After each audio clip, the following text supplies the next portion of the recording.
For the first time in 9 years, the Minnesota Twins are in Philadelphia, taking on the Phillies, who, like the Twins, are off to a good start at 4-1.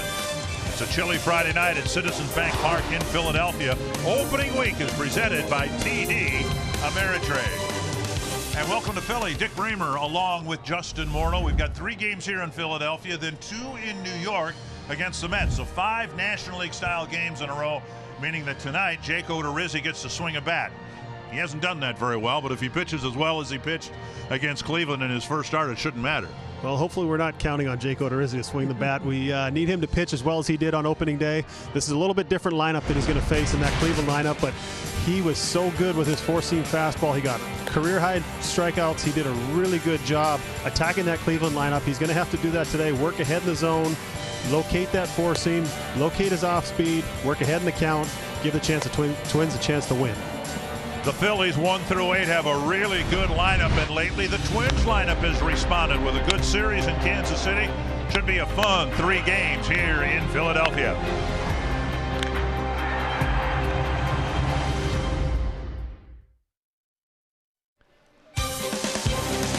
Twins baseball on Fox Sports North is presented by Sanford Orthopedics and Sports Medicine, for the everyday competitor in all of us. By Northland Ford. Visit buyfordnow.com and your local Northland Ford dealer today. And by TD Ameritrade. Opening week is presented by TD Ameritrade. Long, and now as we try to get this game started, it is raining as hard as it has at any time today. Bryce Harper's in right field, starting his second homestand with his new team. And Rocco Baldelli will be challenged, as any rookie manager would, with trying to keep an open mind with the National League style of rules that we'll be playing with for the next 5 games. Twins batting order brought to you by Menards. Max Kepler in the leadoff spot, Jorge Polanco, Eddie Rosario. As you look at the lineup, the Twins are about as left-handed as they can possibly get. And you can see Byron Buxton not in the lineup, and only 8 position players playing, with Jake Odorizzi ready to hit ninth against Nick Pivetta. Tonight's starting pitcher stats are brought to you by Home Furniture. Fellow Canadian Nick Pivetta. A little rough start in his first time out. Twins are going to want to jump on him early, set the tone in this series. Max Kepler to lead things off. 4 hits, 20 at bats to get things started. Up and away, ball 1. Kepler, Polanco, and Rosario. Then a right-handed hitter, C.J. Cron. The reason the Twins have as many lefties as possible in there is because Pivetta really struggled against lefties in his first start. Left-handed hitters were 5 for 9 against Pivetta in his first start of the year. And this is traditionally a good place to be a left-handed hitter. The wind's blowing across in from right to left, so I don't know if that's going to affect the ball flight much. Breaking ball down and in, a swing and a miss. But it's still pretty short to right. If you hit it hard enough, it's going to go. So Twins power bats have not been as much as they've still managed to win ball games, but haven't hit as many homers as expected coming out of spring training. That's to center. Herrera makes the catch. Pretty well hit ball for the first out.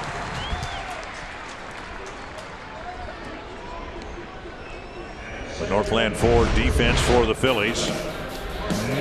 Andrew McCutchen, former league MVP, is their new left fielder. Herrera in center. Bryce Harper is in right. Michael Franco at third. Segura new to the Phillies. He's at short. Cesar Hernandez, Rhys Hoskins, and JT Realmuto new to the Phillies as well, is their regular catcher. Strike 1 to Jorge Polanco.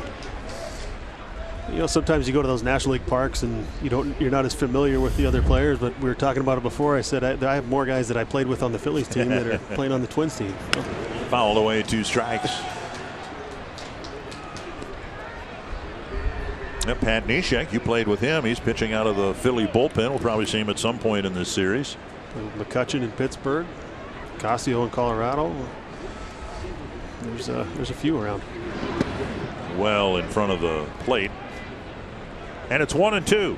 Polanco 6 hits, 21 at bats so far in the early going. You can see it's cold enough for the players to you can see their breath, and then you mix in the chilly rain that's falling now, and it's raw out there. Foul back. Both teams had an off day yesterday. Twins came here from Kansas City. The Phillies went to Washington, D.C. for a couple of games.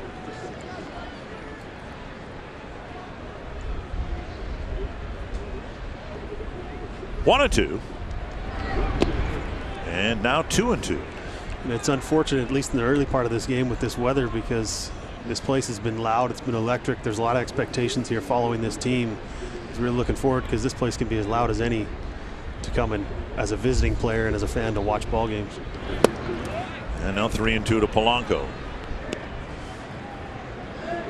In the absence of Joe Mauer, I think it's fair to say this guy, Polanco, might be their most patient hitter among the regular players. He's really turned himself into a tough out. High fly to deep center field. Herrera is back and over and can't make the play. Polanco round second. He's on his way to third, and he's got a one-out triple. The wind may have actually helped that ball that was headed to center field. And as Justin said, the wind pushing the ball from the right field pole to the left field pole may have taken it into that angle. And that was a nice job right there. He never stopped running. He hit that ball good. He didn't get caught up watching too much. He did a nice job taking what's given. That ball's in the outer third of the plate. Hit it the other way. In this place, as a hitter, it's so good to be standing in the batter's box and know that you can hit an opposite field home run. You don't think you have to pull everything to hit it over the fence, and he did a great job right there, taking what was given. Here's Rosario taking strike one. 3 hits, 20 at bats for the Twins left fielder. Infield in for the Phillies.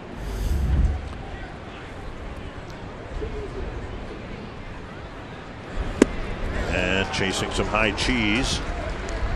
0-2. So far, the two left-handed batters have each hit the ball hard. Kepler lined out. Polanco tripled off the fence. And now a little pop-up behind third. Franco retreats. And a big second out.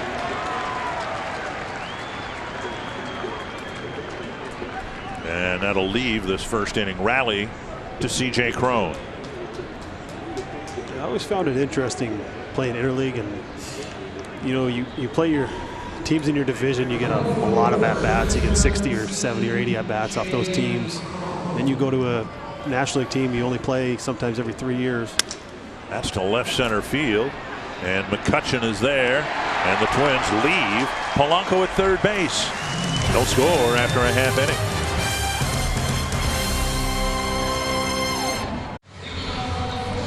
Twins came up empty-handed on the top of the first inning. Gabe Kapler's in his second year as manager of the Phillies.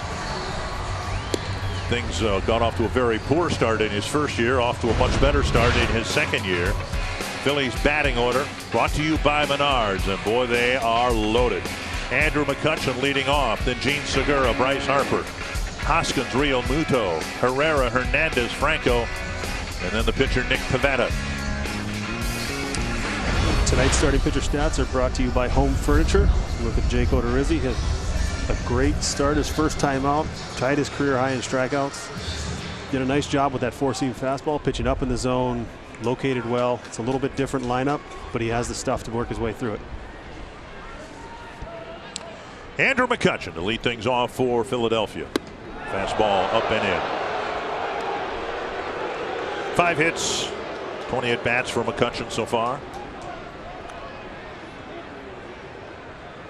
I had forgotten that you played with this guy when the Twins dealt you to Pittsburgh. He was in the prime of his career. He won the MVP that year. He was a great player on a really fun team. Swung on and missed. Well, you had to make that transition from American League style ball to the National League style.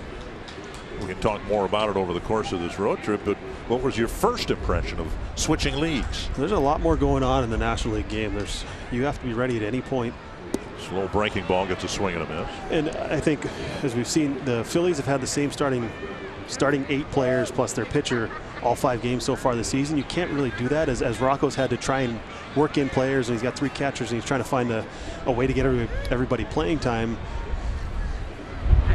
When you don't start games in the National League, there's a chance you could pinch hit in the 4th inning. You could come in for defense in the 4th. You can pinch hit in the 6th. I mean, you have to be ready from basically the 2nd or 3rd inning on. You have to pay attention to how the game's going. Is your pitcher giving up runs early? Because you don't want to get, having that bat where you feel unprepared or you're not loose as you should be. So you're basically on alert the entire game, watching for that opportunity, those games you don't start of, am I going to pinch hit? What are the matchups? Who are they going to bring up? Who's their first guy out of the bullpen? You need to know their bullpen guys, the matchups. There's a lot more going on. But I actually enjoyed the National League game because it kept you involved. You weren't just sitting over there on an off day. Up and in now, 3-2. Unlikely to pinch hit or get in a game. And the reverse is also true. If you're starting in the National League, there's nothing that says you might not be taken out in the 4th inning. Yeah, and you know that. You're aware of it going in. Full count to the leadoff man here in the bottom of the 1st.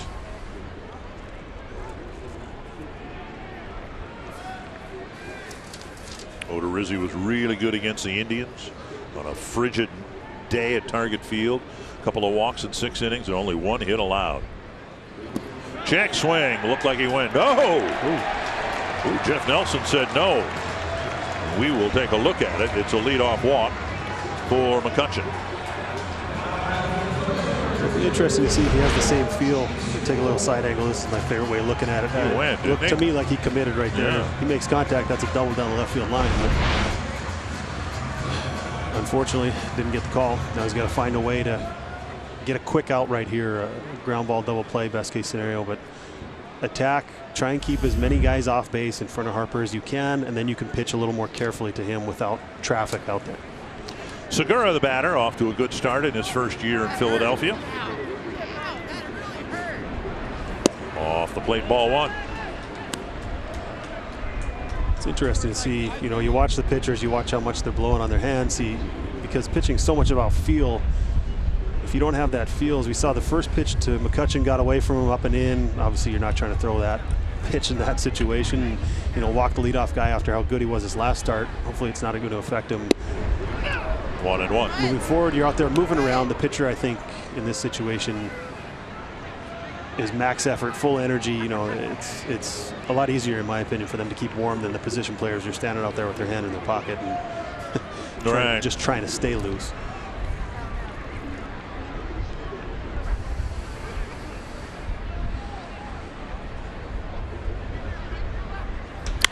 Driven to right. Cave is back. Plays the bounce, or it plays him. They're going to wave McCutchen around. He's coming home. And it's 1-0 Philadelphia. And now, with the ball kicking off of Castro, Segura advances from 2nd to 3rd. That is drive to right field, an RBI double for Segura. Not the start the Twins were looking for. I think the only thing that really kept that ball in the ballpark was that wind that is blowing across. He went out there, he got it, he drove it the other way, and that's one of the best places to hit it in this ballpark. Up near the top of the wall. It's just a tough read as an outfielder, but by the time he thought he should back off, he wasn't going to catch it. Unfortunately, wasn't able to keep the runner at 3rd base from scoring. Now you have a guy at scoring position for Harper. You got to figure out what you're going to do right here. He has reached in 8 straight plate appearances. A couple of bases open. And Odorizzi with an off-speed pitch, a curve, gets a violent swing and a miss. 8 hits in 16 at bats, and then you mix in 7 walks.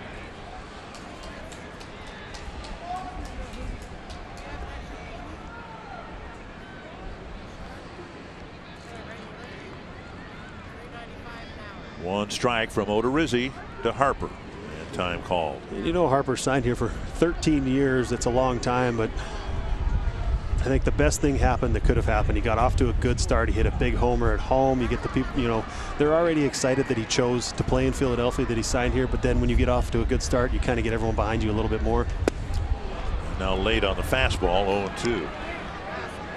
So many times you see it, a guy signs a big deal, he struggles in the first year of that deal, and it's early, it's only 5 games in, but it takes a little bit of that pressure off when you're able to do that in the first part of the season, and you're able to just go out and relax and play baseball. And he's a confident young man. He knows he can hit. He knows he's up there with the best players in the league. Now with 2 strikes, the Twins have brought the infield in. Still swung over to the right side, but now in with 2 strikes. And Harper chases upstairs. Odorizzi dialing it up to 93. Now that's that 4-seam fastball you were talking about, right? It was, and he generated a lot of swing and misses with that his last start. That's a very effective pitch with him. You saw the first pitch curveball, 73 miles an hour, starts on the same plane, and then you throw that fastball up there. Just perfect execution right there through the at-bat. It went slow to start, and then you get in your mind as a hitter that they're not going to challenge me right here. They're trying to get me to chase something soft, and then he went 2-seamer away, 4-seamer up in the zone. All of a sudden you're walking back going, that's not the at-bat you were expecting out of Bryce Harper right there. Good execution by Jake Odorizzi. Here's Rhys Hoskins. Starts him with a slow breaking ball, but a pitch in the dirt taken for ball 1. And Hoskins, of course, a right-handed batter, and the Twins will start the at-bat with a pole shift with, again, the infield brought in. And he is going to be so important for Bryce Harper. Offering him protection, whether or not you're going to pitch to him depends on how the guys behind him are swinging the bat. Pounded foul, and it's 1-1.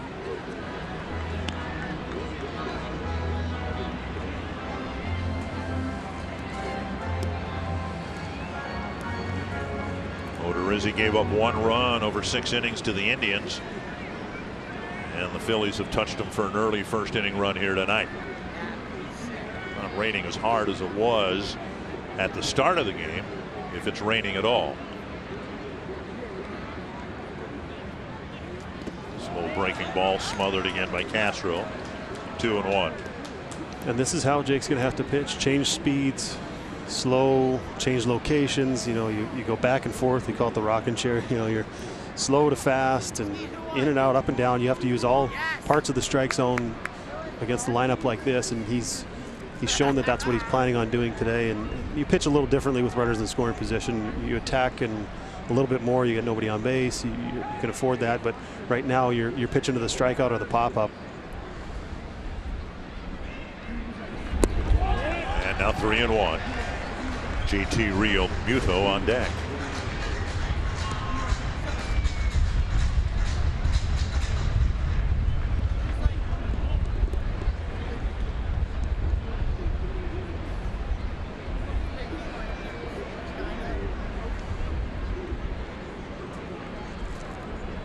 Odorizzi averaged about 17 pitches per inning against the Indians. This is number 18 in the 1st inning tonight. Slow breaking ball, and it's a base hit to left. Coming in from 3rd is Segura, and the Phillies take a 2-0 lead. This is a nice job by Hoskins right here. A 3-1 breaking ball, not something you're really ever looking for, but he's shown him in the at-bat that he wasn't really interested in throwing too many fastballs. He did a good job. He stayed through the zone a long time. You see him, he's able to keep his hands back. And unfortunately, if the ball doesn't get away from Castro coming into the infield, Marwin Gonzalez is probably playing back at 3rd base, and he might actually have a chance to catch that line drive. But with the infield in, he's in just far enough, doesn't have enough time, and doesn't have enough distance to be able to react and jump and catch that ball. So stopping that extra base can be so important sometimes. Even if you don't get an out, if you keep guys where they should be, it sets up your defense better.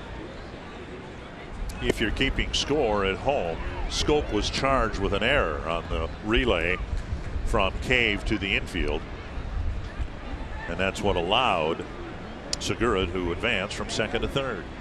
1-0 to Real Muto.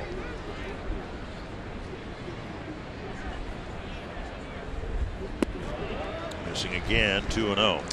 With good teams, you can't afford to give them extra bases, extra outs. It's you have to play your best baseball against the best teams, and this Philly team looks like it's going to be one of the best in baseball, certainly one of the best in the National League East for sure. So limit the mistakes. Unfortunately, there's one already, so the Twins are going to have some work cut out for them coming back in this ball game. Down the middle. Real Muto, the 5th Phillies batter this inning, only 1 first pitch strike, and that came to Harper, and he struck him out on 3 pitches. Yeah, the Phillies might not average 7.8 per game all year long, but they figure to have one of the top lineups in all of baseball. 2-1. And now 3-1. And with the Twins lineup, they don't feel like they're too far off. There's power in the lineup. There's guys who can run. You've got Byron Buxton on the bench. You've got Nelson Cruz on the bench. There's some depth there. There's a lot of pieces in place to be able to play, you know, head to head with these guys. You're just going to have to pitch, and you can't afford to make mistakes defensively.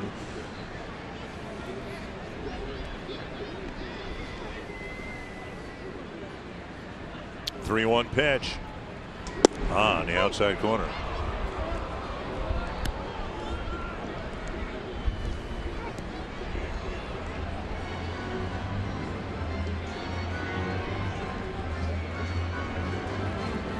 Outs have been hard to come by so far tonight for Odorizzi. He'd love to get 2 on 1 pitch. Full count. The runner at first, Hoskins, will take off. Tougher to double him up, obviously. Well, ball 4. And Hoskins, with just 1 out, wasn't taken off. Second walk of the inning. Twins out in the field have Rosario in left, Kepler in center, Cave in right. And Gonzalez, Polanco, Scope, and Crone, the infielders. Castro behind the plate. And a trip to the mound, Wes Johnson. Yeah, it's funny. Baseball is such a funny game. How one little play can have such a big impact. It looked like McCutchen swung at that first pitch.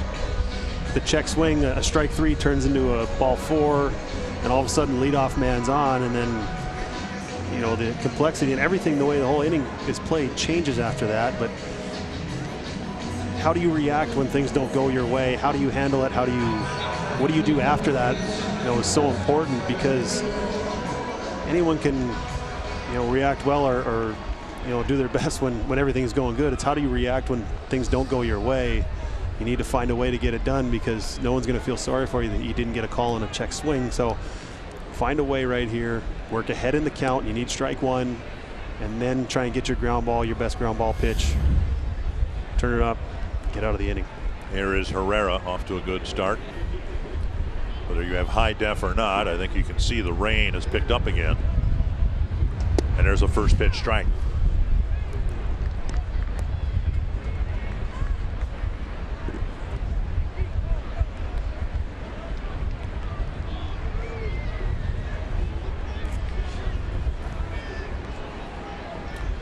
They are hardy fans here in Philadelphia. They haven't had a whole lot to cheer about other than the Eagles winning the Super Bowl a couple of years ago. 1 strike to Herrera. And our Twins and Vikings fans probably don't, or Twins fans that are Vikings fans probably don't appreciate that being brought up. No, well, it's reality. The Vikings came here to Philadelphia, and Phillies won that game, and then the Super Bowl in Philadelphia, in Minneapolis. Which probably saved me a lot of money on Super Bowl tickets. 1 strike to Herrera. And in the dirt. Castro's had to block about 3 of those here in this first inning. That has suddenly become very, very lengthy for Jake Odorizzi.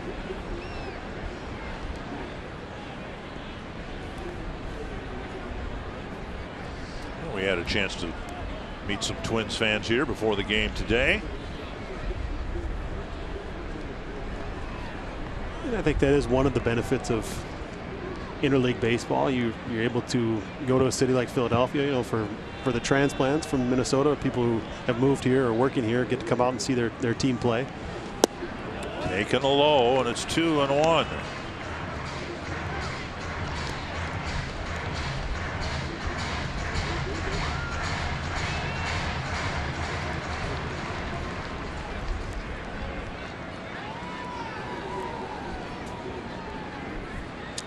A walk, a double, a strikeout, an RBI single, and a walk.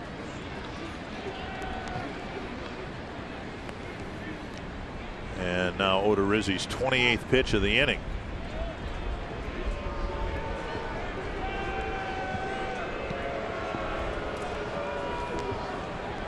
That, if you don't know it, is C.J. Crone.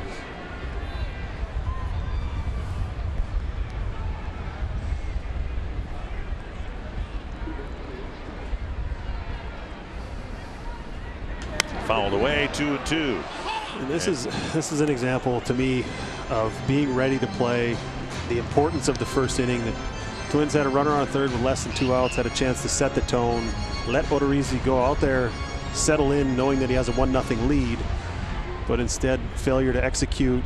Now you got a long inning on defense. It's just not the way you want to start a series against a good ball club.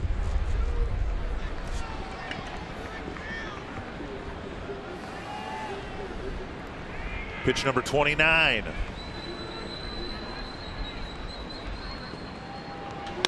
Pulled hard. That hit the first base umpire, Jeff Nelson, in foul territory. Let's hope Jeff is all right.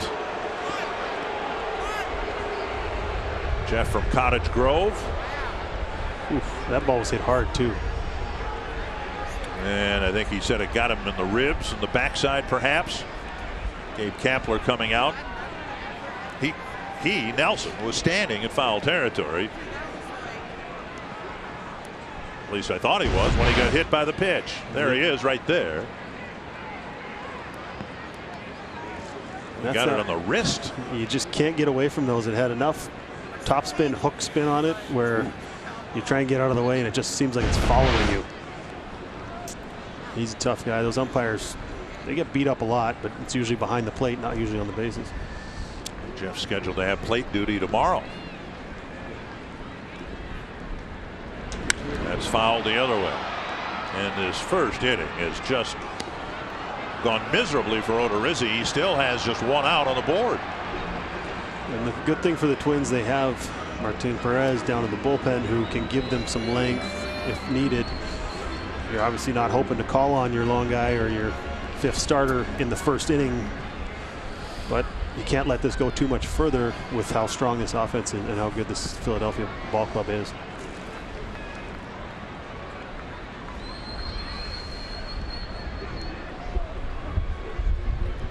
Another 2-2 to Herrera. He asks for time. Well, then one thing too that has to be in the back of Gabe Kapler's mind and Rocco Baldelli's mind, it's entirely possible we're going to have a rain delay.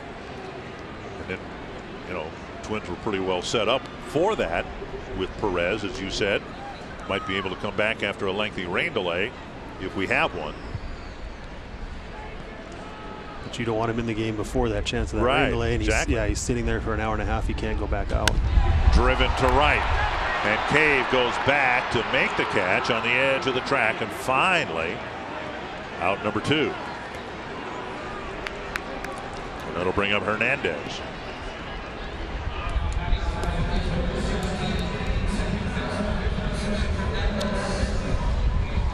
I mean, it's really been coming down now for about 7 minutes. They treated the area around the bases with the diamond dust, which is supposed to absorb some of the rain that was predicted to fall, and the predictions were right. Here is Hernandez. 5 hits, 18 at bats on the young season. There'll be a lot of focus made, of course, on the numbers that Bryce Harper will bring to the Phillies throughout the length of the contract, particularly the first year, but he's also allowed some of these guys to hit a little lower in the lineup. Way out in front, strike 1. And we talked about that quite a bit, about Alex Bregman coming up into a Houston lineup that was very deep. I think he's hitting 8th and 9th when he first came up, and he's developed into one of their best hitters and one of the best hitters in baseball. So when you have guys like that and they push guys into a slot that they're probably more capable of handling, and you can't say they won't develop into 2nd or 3rd or 4th place hitters, but when you have Bryce Harper up at the top of the lineup, then the focus becomes on Bryce and how are we going to get him out, and sometimes you can get overlooked a little bit deeper in the order. Ryan Harper getting loose with the inning pitch count already up to 32. Trip to the mound.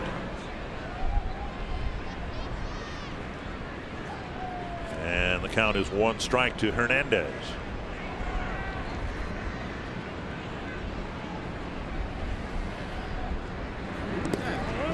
And again in the dirt, dug out by Castro. And Castro's done a good job in this early part of this game. Blocking balls, keeping runners where they are, And that's, you know, what he's known for defensively, framing and doing a good job behind the plate.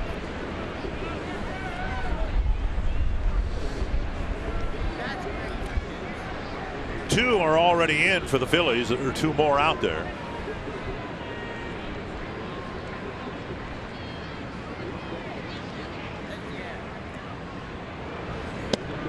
And now 2-1. I don't know that Odorizzi has another hitter left in him this inning. If he doesn't get Hernandez, you can imagine the Twins possibly getting him out there just because of the inning pitch count. This is number 35. If we want to talk about National League game, if Ryan Harper's in the game and they need some length out of him, there's a chance he'll have to hit even next inning. So sometimes you leave a pitcher out there a little longer than you normally would in the National League, because a starter, their at-bats usually aren't pretty, but to have a reliever come up and hit is even more challenging. So it can affect the way you manage sometimes, even based on the offensive side of the ball for Rocco Baldelli. 2-1 to Hernandez, and another one in the dirt. 3-1. Franco is on deck. 4 3-ball counts. There have been 2 walks. And it doesn't seem like Castro and Jake Odorizzi are on the same page. There's been a lot of shaking. He's been stepping off. The tempo's been slow. You know, fielders are standing around, and they just can't get that rhythm together where it's fastball away. Okay, I'm going to throw fastball away. Instead of, it seems like it's going through 3 or 4 signs every time. It's really killing the pace, and it's hard to find rhythm as a pitcher and as a defense when that happens. 3-1. And a walk will load him up, and Franco will come up, and we'll see whether the Twins make a move here.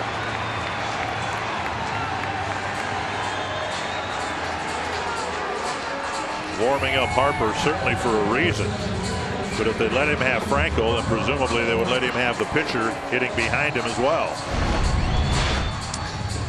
You've got, this is a power hitting ball club. They're in this ballpark, they're built to slug. You got their 8-hole hitter. Yeah, hitting in front of the pitcher who's got a lot of walks, and he's also hit 3 homers. So this is a dangerous lineup. As we see manager Rocco Baldelli coming out. And he's going to make the pitching change. It stood to reason. The only way you would warm up Harper would be to bring him in to face Franco here, because then you've got the pitcher hitting behind him. So Jake Odorizzi's start, a very short one, just 2/3 of an inning. Now Jake Odorizzi taken out after 2/3 of an inning. He faced 7 batters, and he leaves behind him an absolute mess for any relief pitcher. And it'll be Ryan Harper who will come in, just his 2nd big league appearance, and he comes in with the bases loaded and 2 out in the 1st inning. Well, if you want to prove you belong, here's a good way to find out. He's been through enough in his career where he should be able to handle something like this. He got that first outing out on, you know, at home in the series, and now hopefully he's comfortable out there, and we're going to see him spin a couple of curveballs and get out of this inning. Looped behind first, and fair by 2 feet. 2 runs will score. It's 4-0, and now a late throw to second, and that gets away from Polanco. Another runner is going to score, and it's 5-0. And this has kind of been the definition of sloppy this 1st inning. It hasn't been pretty. I don't know if mentally everyone was ready to come out and play, if everyone was expecting the game not to start on time or to be canceled or whatever it was, but this has not been good. I mean, he was so far out front, he missed it. I mean, sometimes you just need luck as a hitter, but you come up, he took a big turn, ends up throwing it on the run. It's just one of those things where you got to be ready to go. So all of the runs charged to Odorizzi. Right now 4 of them would be earned runs.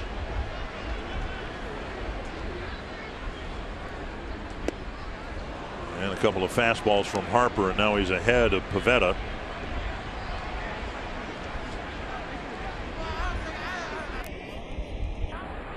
A single for Franco. 2 runs batted in, and then the second Twins error, and a breaking ball to the pitcher locks him up and finally puts an end to an awful first inning for the Twins. The Phillies jump out in front 5-0.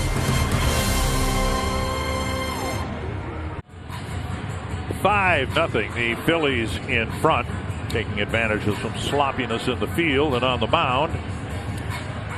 And we mentioned that Justin Morneau got a chance to play in this ballpark last time the Twins were here. In fact, a memorable game, but you seem to enjoy hitting here. 3 home runs.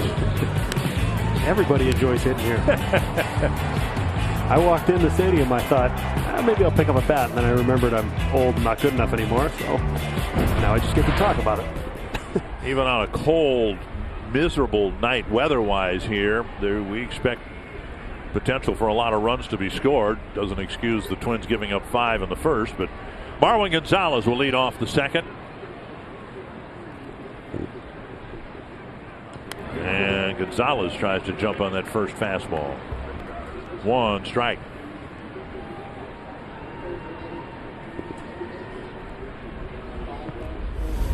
Going back, I mentioned the preparation the last inning. I was surprised to see both starting pitchers were out here warming up, so you know the game's going to start on time.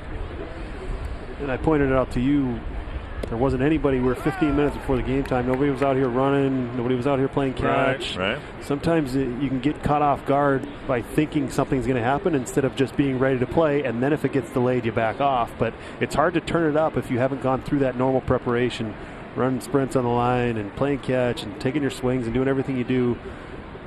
And even just getting outside, getting used to the weather. It's 70 degrees in the clubhouse and the batting tunnel, but to get out here, it's 45, it's windy. Your body needs to get used to that. If you come out 5 minutes before first pitch, it's going to be hard to go out there and feel like you're mentally engaged and you're prepared. You're going to walk out and go, oh, it's cold, this sucks. Well, deal with it. It's the way it is. You know, you're a professional. That's your job. Come out prepared. That's to left field, carrying to McCutcheon. It's raining about as hard as it can rain right now. And they still scored 5 runs in it, so you know you can't make excuses in this game. It's one of the greatest comments I've heard is Cuddy said, it's the get it done league, it's not the try hard league. Yeah. Nobody cares what the situation is, nobody cares what the weather is. Can you get it done? Anyone can play when it's 75 degrees in the middle of June, but how do you react when it's 45 degrees and everything's not going your way? That's when you find out what you're made of and what you got. Well, my reason of bringing it up, though, is at some point the field is going to be unplayable if it keeps raining like this. Possibly, and that would be the best case scenario for the Twins. After a 5-run first, 1 strike to Cave, 1 for 4 on the season.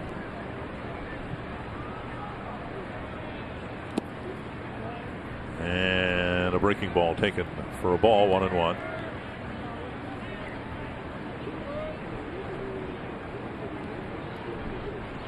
And I'm sure the players would disagree with me, saying it looked like lack of preparation, but that was as sloppy as an inning as we've seen from this ball club this year.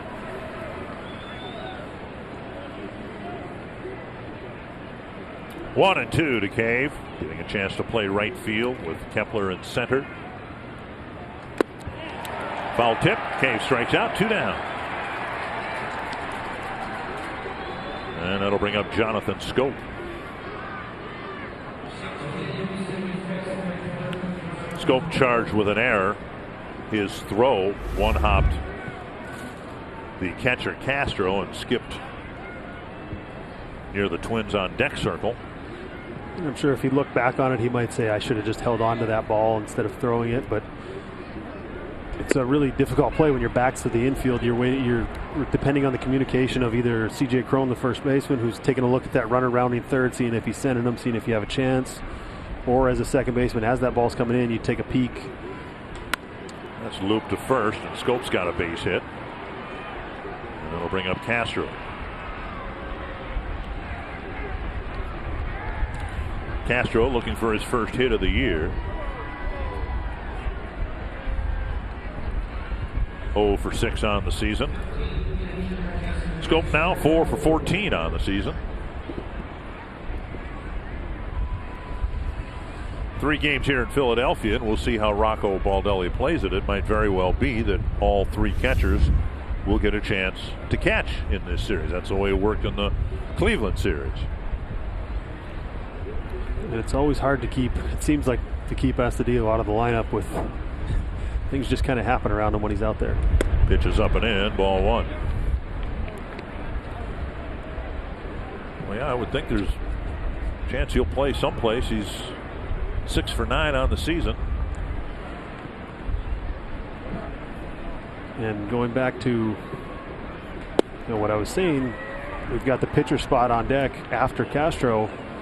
So now the Twins have to get someone loose in the bullpen because you're probably not going to let Ryan Harper go up there and hit. We got Tyler Austin on deck. I mean, there's so much going on in this National League game. Right. And now Rocco Baldelli's really finding out the chaos of what happens when your pitcher doesn't go deep in the ball game in the National League Park. Well, let's imagine a world here where Castro gets aboard through a walk or a hit. Now you got 2 runners on. You can hit Austin with a chance to jump right back into the ball game. Trevor Hildenberger getting loose. And the score, if it's 5-0, if the Twins are up 5-0, you're probably going to let Harper take that at bat. But with you're down, so you take your chance of pop up short left field. McCutchen chases it, and in foul ground, it's the shortstop Segura. It doesn't matter.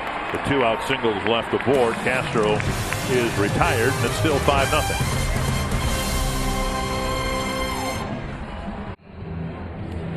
With a 5-0 Phillies lead in Philadelphia, I'm Marnie Gellner with your scoop from the clubhouse. Nelson Cruz was not in the Twins starting lineup tonight, but he did bring 2 outfield gloves and is prepared that if and when he plays in these next 5 games in National League parks, that is where he will play and that he can make that transition pretty easily.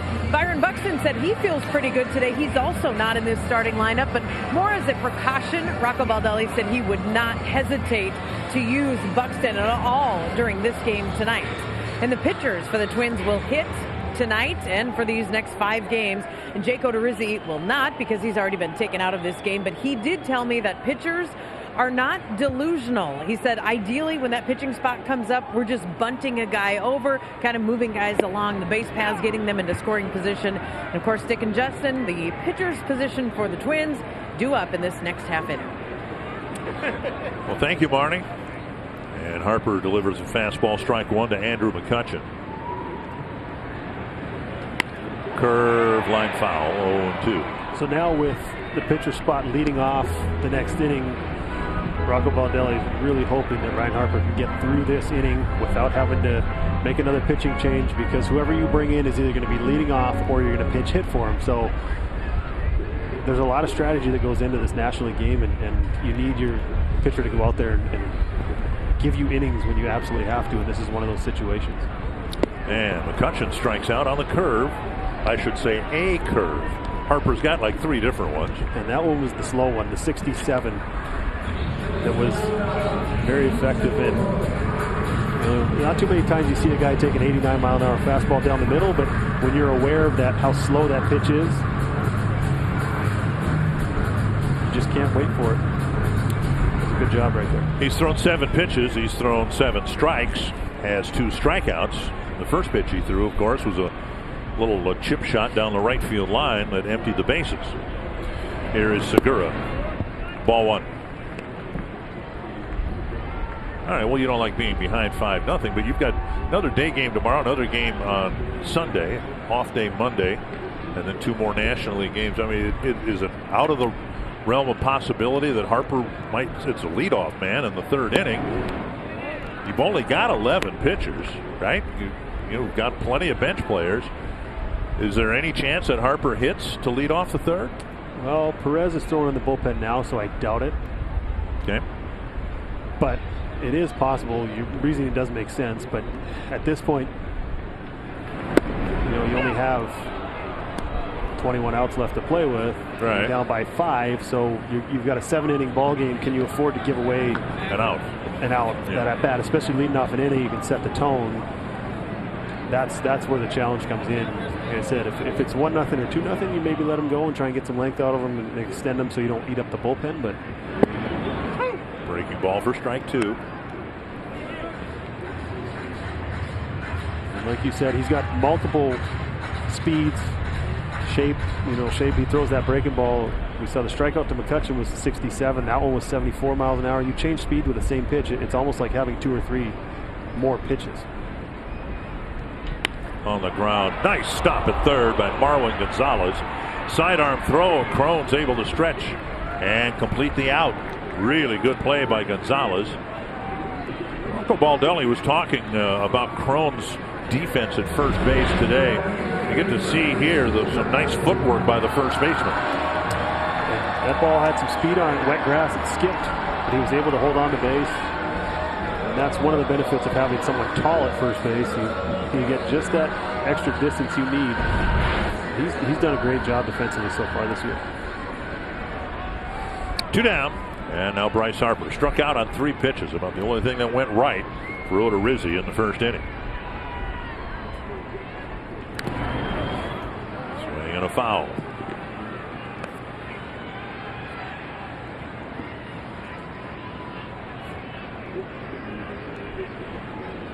Just looks so tempting coming in. You see it so well because it's coming in at a slower speed than you're used to seeing, and that pitch right there, a couple inches inside off the plate, but you think you can hit everything on a guy like that, and he takes advantage of your aggressiveness. Only one infielder there, and it's Gonzalez. Again, the sidearm throw on target, and Harper has a 1-2-3 second inning. Bryce Harper's 0 for 2, but the Phillies have a 5-0 lead as we go to the 3rd inning. And it'll be Ray Adrianza hitting in the pitcher's spot. And then the top of the order, Kepler and Polanco. Last time the Twins played here, they had a Saturday night game where it was pretty awful in the first couple innings. Twins came back late, tied it, won it in extra innings. You'd like to think that can happen again, but you got to, before you can score your 5th run, you got to get that first one. That was, I remember that game we were talking about before. It was one of the most fun games I've played. Tommy hit a ball about 800 feet to center field. Strike 2. Mauer had a great at bat. He hit a homer. I mean, it was one of those comebacks that really lets you know how good your team is. That was 2010. We had a great ball club that year in this ballpark, so anything's possible. This place can give up homers, and that's how you score runs in a hurry. Up high, 1-2.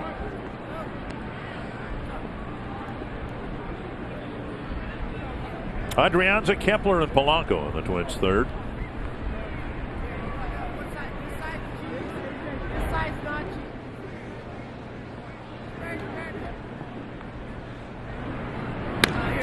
And a ground ball single to right. The leadoff man does his job here in the 3rd.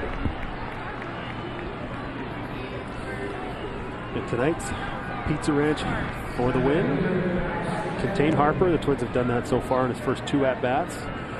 Wake up the power in the bats. If the Twins are going to get back in this ball game down by 5 runs early, it's going to take a 2-run homer. It's going to take a walk and a bloop and a 3-run homer or whatever it is. And not a lot of home runs so far this year. Conditions haven't exactly been favorable for that. The ball's cold, weather's cold, ball doesn't carry as well, but Twins want to get back in this game. They're going to need to do that. They've now had 175 at bats in the 2019 season and only 1 home run. Nelson Cruz's home run at Target Field is the only ball the Twins have hit over the fence. If you want to find a positive in that, they still, the record is 4-1. Well, yeah, that's good. So it's like they found ways, those 1-run ball games and those games close and late last year that they were finding ways to lose. So far this year, they found ways to win them. So it's I try and look at the positive side of everything. Now, if the Twins were 1-4 and they have 1 home run, that would be a huge deal, but they're still finding ways to win. Pitches up to Kepler, 1-2. This is a team that 2 years ago hit 200 home runs. And a big drop off last year because they got very little from Sano and Buxton. But it's a team that projects again to be a 200 home run hitting team, but just 1 so far in the first 5 games.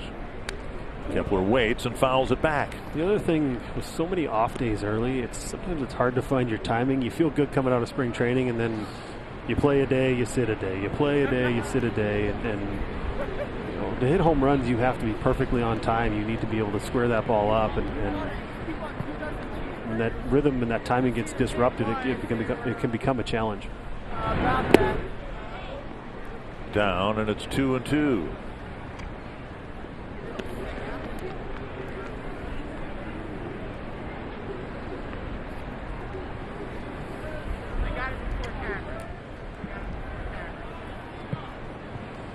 Polanco on deck.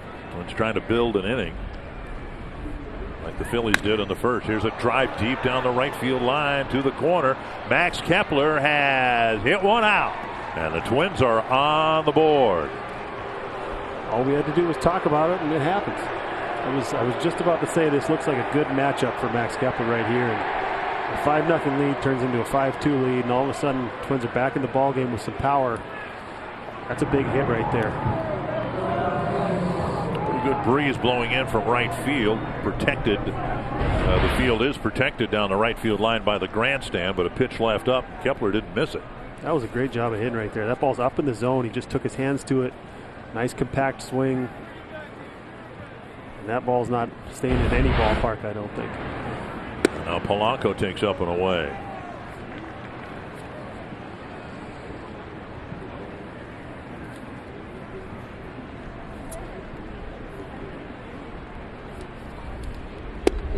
And now a strike, 1-1. But that's the difference between the pitcher hitting and sending a pitch hitter up there. You're down, you need a hit, you need your leadoff guy to get on, so it's a 2-run homer as opposed to a solo homer. That's a big difference right there. You have to do that in the National League game. There's so much more going on. Pivetta, in his first start of the year, gave the Phillies just 4 2/3 innings, gave up 8 hits and 4 earned runs. If the Twins want to get back in this game, this is the guy to do it off of early.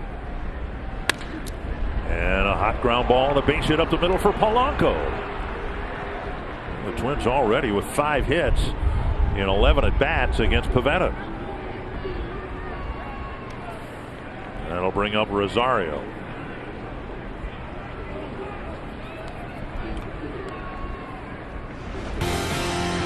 Rosario, 3 hits on the year and a couple of big ones late in Kansas City. And for a guy who's been around for a few years now, understands that just because you're 0 for 4 with 3 strikeouts or whatever it is, you don't let that affect your 5th at-bat, because like what we saw there, he tied it late, he put the Twins ahead late.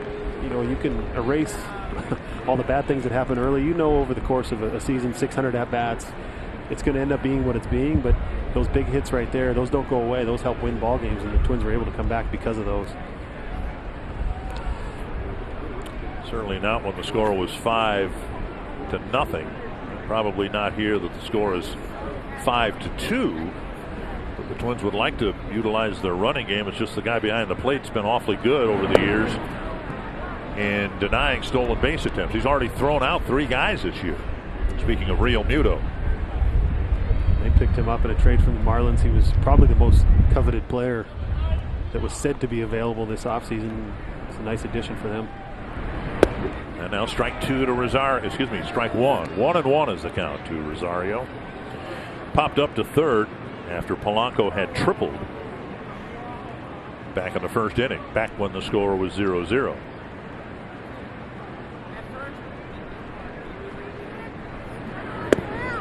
Two and 1. It's been interesting to see the Phillies, how they've been lining up defensively. We haven't seen very many shifts go on, or as many as we're accustomed to. It's almost like a straight up defense, and some teams in double play situations like to keep their middle infielders on one side of the bag or the other, so it's a more natural turn for them.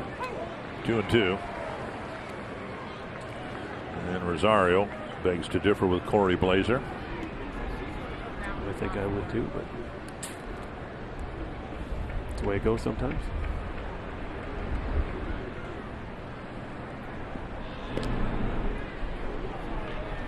But Polanco, I don't think you really can shift on much. His first at-bat, he hits a ball off the left center field wall. That at-bat, he hits it hard on the ground up the middle. I mean, he's tough to defend because he uses the whole field and does a really good job with it. Now they swing into a pole shift in the infield with 2 strikes. And they'll get just the one. Hoskins looked toward second base and may have been staring at the back of the runner and decided not to make the throw. And that's, I think, a mistake right there. I mean, obviously, you try and get the lead runner anytime you can, keep him out of scoring position. What you do there, see, he thought the ball was taking him back towards the base. If he made up his mind right away, see how it goes to his left, you put your right foot on the base and then you throw. The only problem is you have a tag play at second base. So your goal is to get the lead guy, keep the double play in order, and keep the runner out of scoring position off second base. And you can see the frustration. He wasn't happy about that play. He knows he made a mistake right there, but he didn't rush it. He didn't throw it off Polanco's back, and then all of a sudden now you have first and second. And you don't get anybody out. It was even though there was an error made, he didn't compound that error and make it, two mistakes instead. Crone pops it up, and it's out of play, 1-1. Crone hit a fly ball to left to end the first inning threat for the Twins. There's a big runner out there to get for the Twins. They've already got 2 on the board. You can bring Polanco around at 5-3 in the third inning. You're right back in the game. When you think of the missed opportunity in the first inning, it's also a completely different game too. Those runners on third, less than 2 outs, have to score. It's big. Runners in scoring position is so huge. 1-1 to the Twins' first baseman.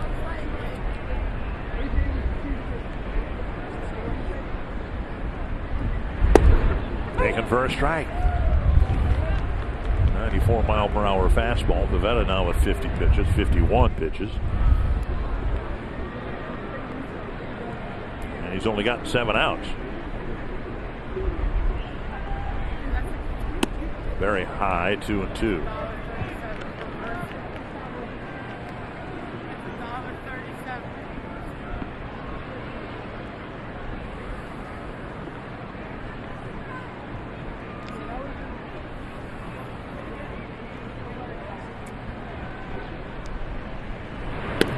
Now 3-2 with Marwin Gonzalez on deck.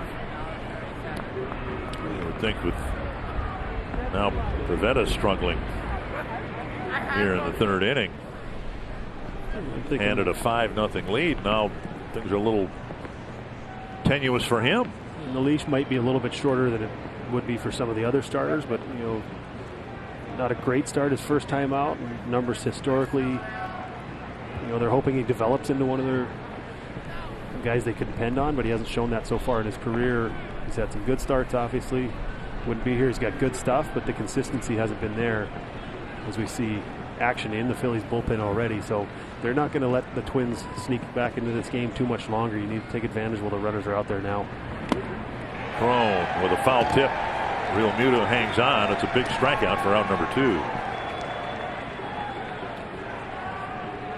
Join the Twins as we congratulate the graduates of 2019. Saturday, April 13th at Target Field. A limited number of class of 2019 ticket packages are available that include a game ticket and a class of 2019 t-shirt. Go to twinsbaseball.com/class of 2019. Learn more or call 800-33-TWINS. Marwin Gonzalez. Chopper towards second, and Hernandez flips to end the inning. Twins lead Polanco at second, but they score 2 on the Kepler home run, and they're back in the game. Well, the Twins got a couple of runs thanks to Adrianza's leadoff single, and Adrianza will stay in the game. And Marwin Gonzalez moving over to first. And I think you saw the same thing I saw when Crone stretched for that throw in the second inning. He kind of reached back to the back of his leg a little bit, or it could have to do with the double switch and where the pitcher's going to be in the batting order. Now the pitcher spot's going to be in the number 4 spot in the order. You have Tyler Austin, who can play first base. You have other options at first base. Marwin Gonzalez can play anywhere on the field, so if you want some versatility, as opposed to keeping Crone in the game, who's only a first baseman, there's a lot. There could be different reasons, but for people scoring at home, their scorecard's going to be all messed up now because the pitcher's 4th and Adrianza's in the 9-hole, and it's just a different game. But this is why I said there's always something going on in the National League game. There's a lot to do, a lot to figure out. It's a little different. Nice job by Ryan Harper as he got 4 outs from the 5 men he faced, and the one guy he didn't get out was a little pop fly single down the right field line. Here's Rhys Hoskins. Ball 1 now, ball 2 from Martin Perez. And the worst thing that can happen right here after your team scores 2 to get you back in it is to let the leadoff guy get on base. So find a way to attack, find that strike zone.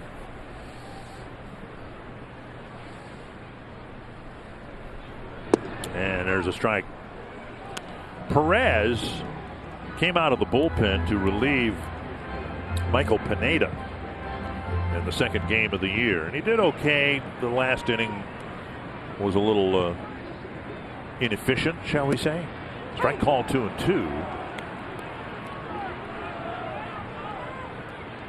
And I think you can't have Pineda, if you expect him to pitch 95 pitches his next time out. I think the plan wasn't for Perez to back him up again like he did that first start. Missed inside. If he goes out there and he throws 45 pitches and he throws 45 pitches, then all of a sudden you need him to go 7 innings, you need him to throw 95 pitches. Well, he's not prepared for that because these guys have been built up throughout spring training. You know, the first start, 20 pitches, the second start, as we've talked about, you know, it builds by 10 or 15 pitches every start. Well, then all of a sudden you go backwards. What can you expect out of a guy if he's not, you know, built up to that point?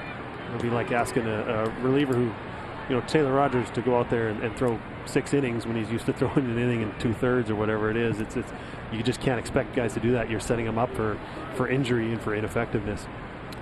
3 2/3 innings, 3 walks, 6 strikeouts for Perez against the Indians. Now a pop-up wide of first, and Marwin Gonzalez is tracking it and overran it. He ran to where he thought the ball was going to land, and then he looked up and the ball was behind him, in part because of the wind that's blowing from right to left as we look at it. And there's, for a good hitter's ballpark, there's a surprising amount of foul territory in this ballpark, and he went from third base to first base, and now he's over there. That's a different angle. The ball's coming off the bat differently, and I'm sure the wind pushed it up. And like you said, he saw the spot where he anticipated the ball going to, and then late it came back, and Cave was just playing too deep, too far away to be able to call him off and make that play for him.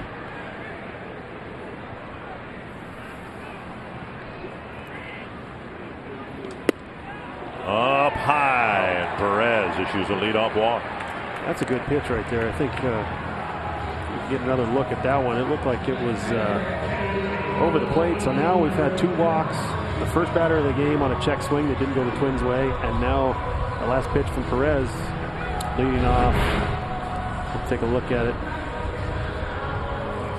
That's been called quite a bit, and I don't see why that wasn't called, but Twins didn't get the break. Well, the bottom line is the Phillies take advantage of the foul pop not caught. The leadoff man is on. Here's Real Muto.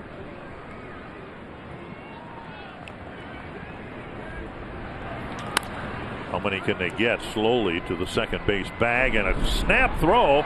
Well, now Gonzalez can't hang on to it.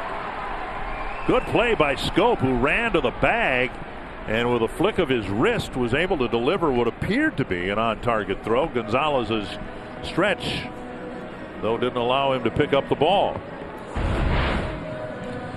This is a good play by Scope right there. Marwin trying to get out there, and pick it. Sometimes you get caught in between as a fielder thinking it's going to bounce, and you go out there. That's a ball that I think Marwin will tell you he needs to catch 99 times out of 100, and you need to turn that double play when your pitcher gets a ground ball like that. Here is Herrera, lined out to Cave, his first time up.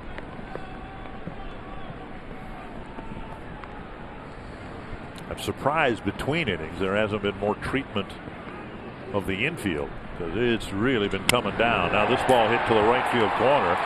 Cave backhands it nicely, fires towards second base, and holds Herrera to a single. First and third, one down. That's the benefit of having a left-handed throwing right fielder. That ball towards the line, if the glove's on his left hand, he's got to spin and throw that ball. But he's got good speed, he's got good instincts in the outfield, and he got over to that ball, he cut it off, he got behind it, he got his feet ready to make a throw, and got rid of it quickly, which stops the runner at first base, keeps the double play in order. Take a look at right here. That's it. a good swing, good contact, but Jake Cave gets over there. Like I'm talking about, if he has to catch it with his left hand, he's got to spin. That's an extra 2 steps, and the runner probably keeps on going to second base, and the double play is not in order anymore. Hernandez, who walked and scored in the 5-run Philly first. Twins just got a couple in the top of this inning. Infield's brought in here to try to choke off the 6th Philadelphia run. At the knee, strike 1. We talked about this earlier in that first inning that got kind of ugly, giving a team extra outs, extra bases. There's a missed pop-up, a double play that wasn't turned, and this lineup's so deep, you're facing guys with good hitters with runners on base. It just becomes that much more challenging for the pitcher. On the right field line, Cave with the catch.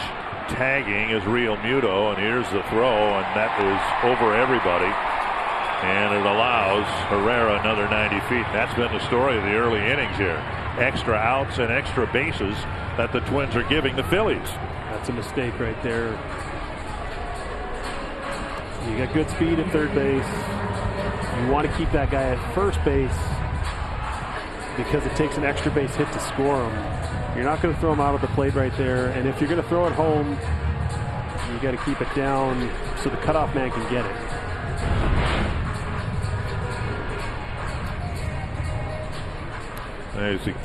And he took the extra step. He kind of hesitated a little bit. He probably didn't have a good grip on it. And once that happens, you just got to eat it and throw the ball to second base. Know that you can't do more than what you're capable of doing. And by that, I mean, if a guy's going to be safe, if you throw the ball 95 miles an hour, you're not going to be capable of throwing it 110 miles an hour. So just do what the game tells you to do and keep that guy at first base, keep him out of scoring position. Now he's a single scores him. It seems like a simple play, but you got to execute. The batter is Franco with first base open. Franco's the 8th place hitter. Pavetta's in the on-deck circle. Nice stop by Castro. Priority number 1 here is to get the last out, giving up just 1 run this inning. Third Twins error has been charged to Gonzalez for not catching the pop-up.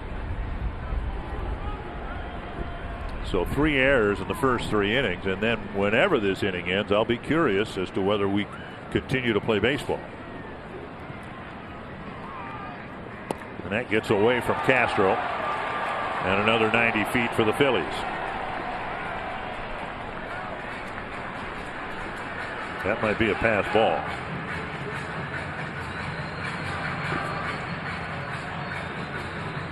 And the Twins have walked Franco. This is a little bit of a misfire. Set up on the outer part of the plate and just yanked it all the way across the plate. Now Pavetta's going to hit with Franco after the intentional walk. Excuse me, there was an error charged to Gonzalez, but it was on the throw from Scope, not the pop-up. I didn't think that was right, but Scope has been charged, or Gonzalez has been charged with a throw on the potential double play. There's a strike on the outside corner.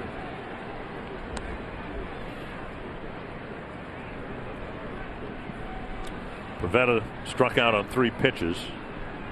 And we see Marwin Gonzalez playing behind the runner at first base. In a lot of cases, that's because the pitcher's usually late. So if he's going to hit the ball hard, if he's going to make good contact, you want to give yourself a little more distance. He's playing right behind him in his back pocket, as we like to say. But if Pavetta makes solid contact, it's probably going to be on the right side of the field. So Marwin's behind Franco, and the out is more important than worried about him stealing right here. We need to get the pitcher out in this situation.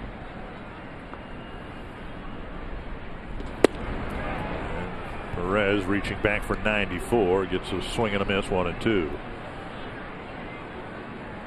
Pavetta in his career 7 for 87, 42 strikeouts.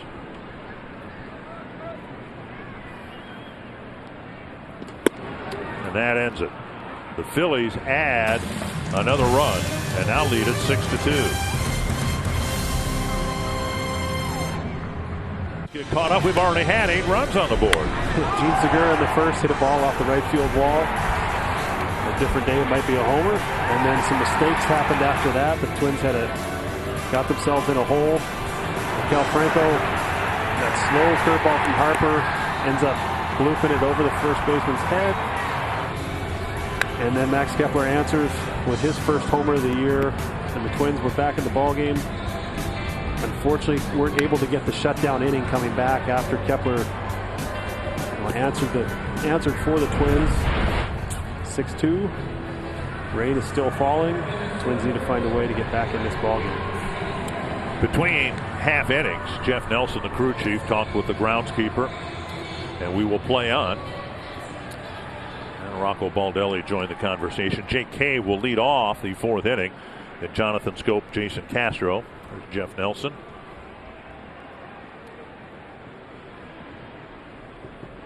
Again, it's been 9 years since we've been here. I don't think we had any weather when we were here back in 2010. I'm impressed with how the infield has held as much water as has fallen. Ordinarily by this time you see spots in the infield glistening because the ground is saturated, but I don't see that. Maybe behind first base between Hoskins and Jeff Nelson, there's a little bit of shimmering going on.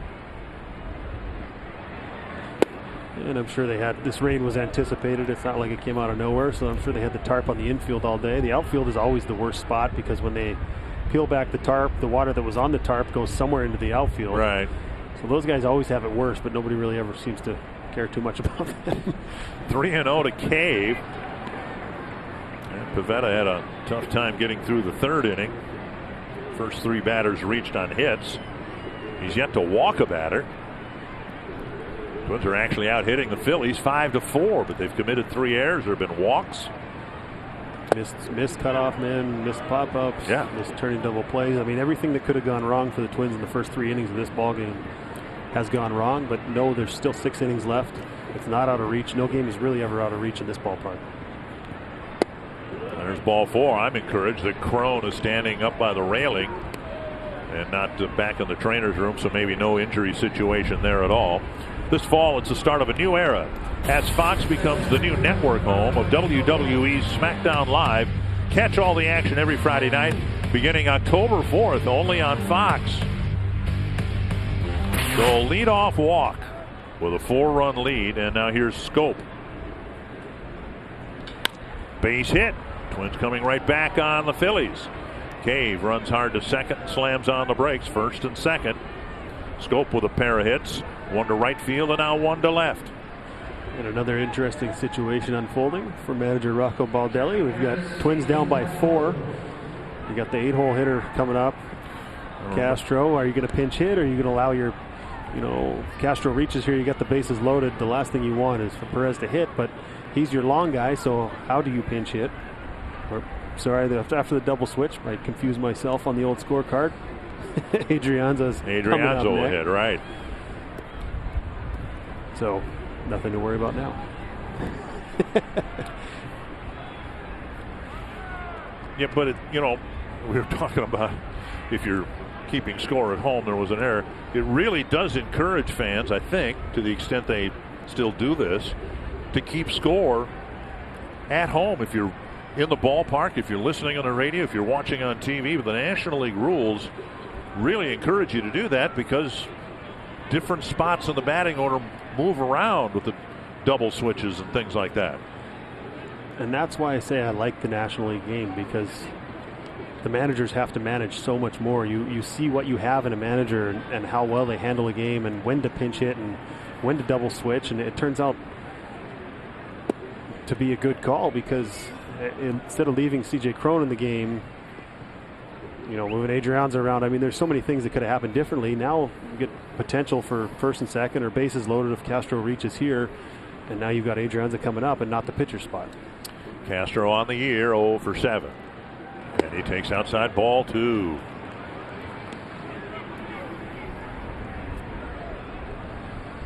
You hit here, you hit in Coors Field as your home ballpark when you were with the Rockies. And this is not like Coors Field, but this is still one of the top hitting ballparks in the National League. Infield fly rule should be called here. And there is the signal. Castro retired. And this place is better probably for homers, which people tell me I'm crazy, but Colorado's so big, there's so many hits, and the outfielders, it seems like the visiting team played in normal spots. And in my opinion, in Colorado, you got to play shallower because anything over your head is going to be an extra base hit anyway. It's the bloopers that really kill you there because the outfielders have so much space for the ball to fall. In this place, it's a pretty regular dimensions, but the ball seems to carry here. It's a good place to hit homers, but for me, I was talking about it on the bus ride over with Danny Gladden, asking him what his favorite place was, and any place where you feel like you can hit an opposite field homer without any extra effort is a good place to hit, and this is one of those places. It was, at least for me. Ball 1 to Adrianza. The Twins are 0 for 5 with runners in scoring position here in the early part of the ball game.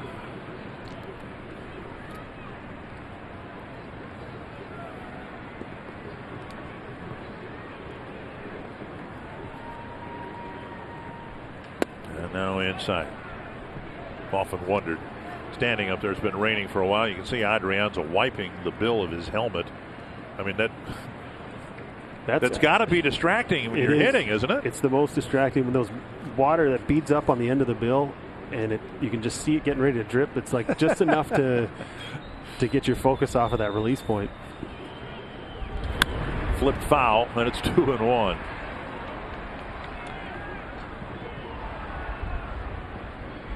Trying to shake some of that rain from the bill of his helmet.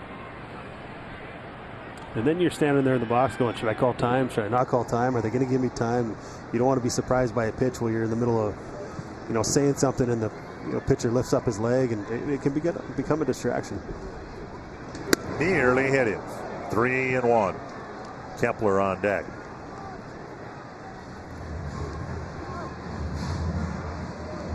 You have to persevere.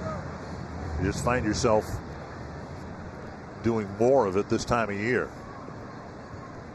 Ended the ball game Sunday at Target Field. Went to my car and it was snowing. Here it's not snowing, but it is raining. 3-2.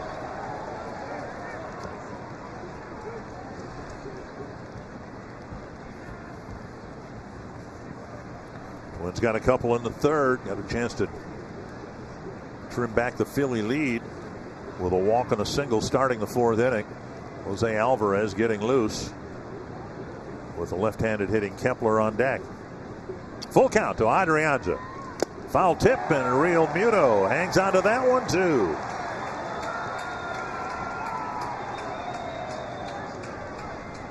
Two down, and now Kepler.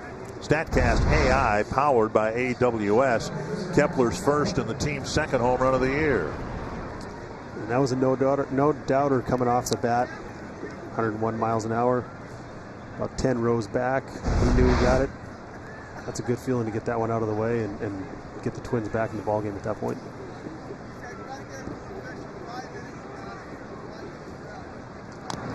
Beaten foul, an off-speed pitch. Great chance for the Twins with the walk and the single, first and second, nobody out. Then Pivetta got Castro and Adrianza.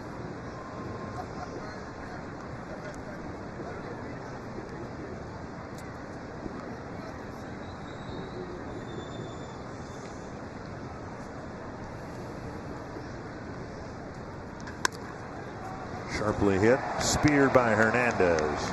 And the Twins come up empty-handed in the fourth, still trailing by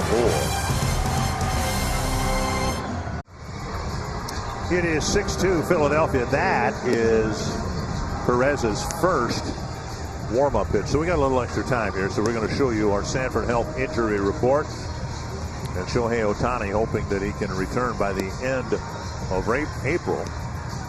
And hoping along the way that he can give the Angels a bit of a lift. They're off to a slow start. Starting pitching has let them down. They're just 1-6 on the season. A lot of teams are off to a poor start. The Boston Red Sox are 2-6. And I'm wondering whether they're not rethinking the notion of agreeing to start the season with a week-and-a-half long road trip. Well, I don't think they had any choice. Well, but, the Twins had the choice and opted to open up at home rather than open up with a week-and-a-half long road trip. Thankfully, the Twins got the games in with the Indians and, won the series. But the Red Sox then made things even longer by leaving Fort Myers and playing a couple of games in Arizona against the Cubs. So it was Fort Myers to Arizona to Seattle, working their way down the coast. Yeah, early, I don't think it affects you as much.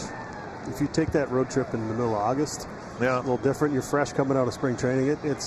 And it breaks up that flight from Florida to Seattle. And we see Perez slip on the first pitch he throws. It's really interesting to see how these conditions continue. Red Sox are in Arizona this weekend, and they're behind already 5-1 in the 5th inning of that game. Missing low, and it is 2-0. McCutchen walked and scored in the first, went down swinging in the second. And there's a strike over the inside corner.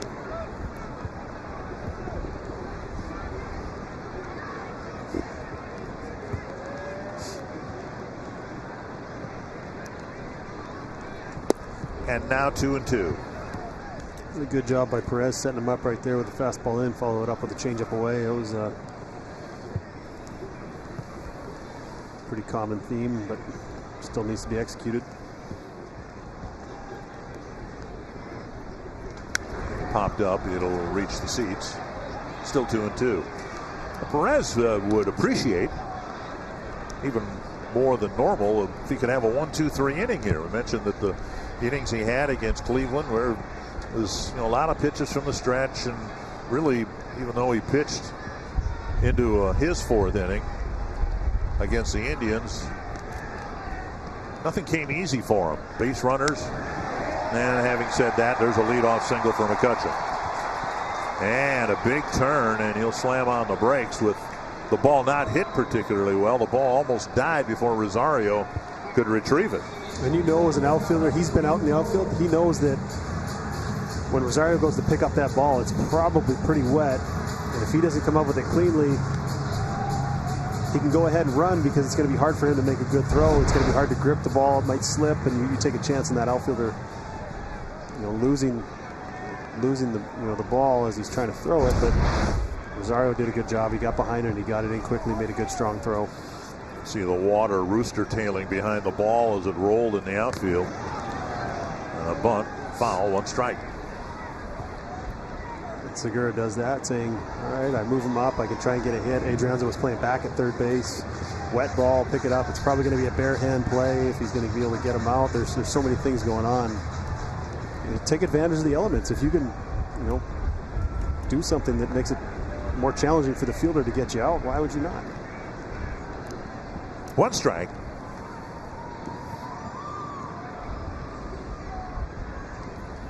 And off the plate, 1-1.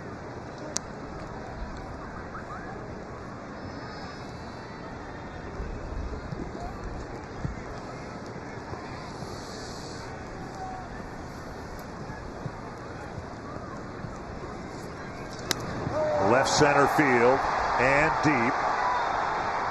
Kepler is there to make the catch. 1 away. Cool rainy night here at Citizens Bank Park, and somewhere here is Marnie Gelner. Just trying to stay warm and dry, Dick. I have our big story from last night, which was in Cleveland, where Trevor Bauer pitched 7 no-hit innings against the Blue Jays. He did not go any deeper in the game, though, because he already had 117 pitches.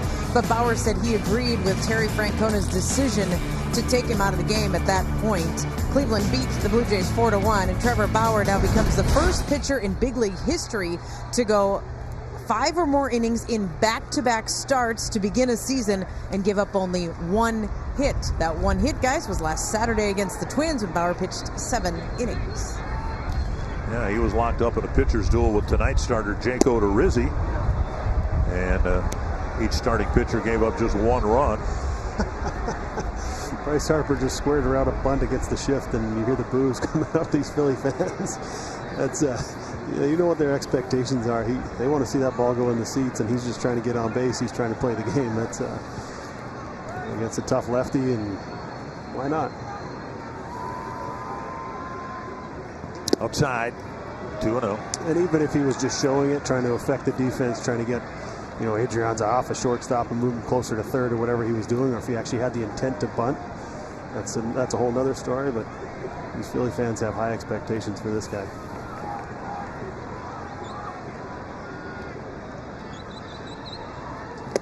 Big swing and a miss, 2-1.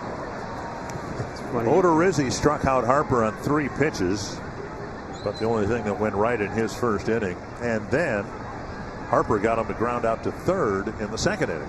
In the first 2 at-bats, they threw him 5 strikes, and finally takes a pitch, but he gets booed for it. It's kind of funny to watch, especially when you're not the guy getting booed.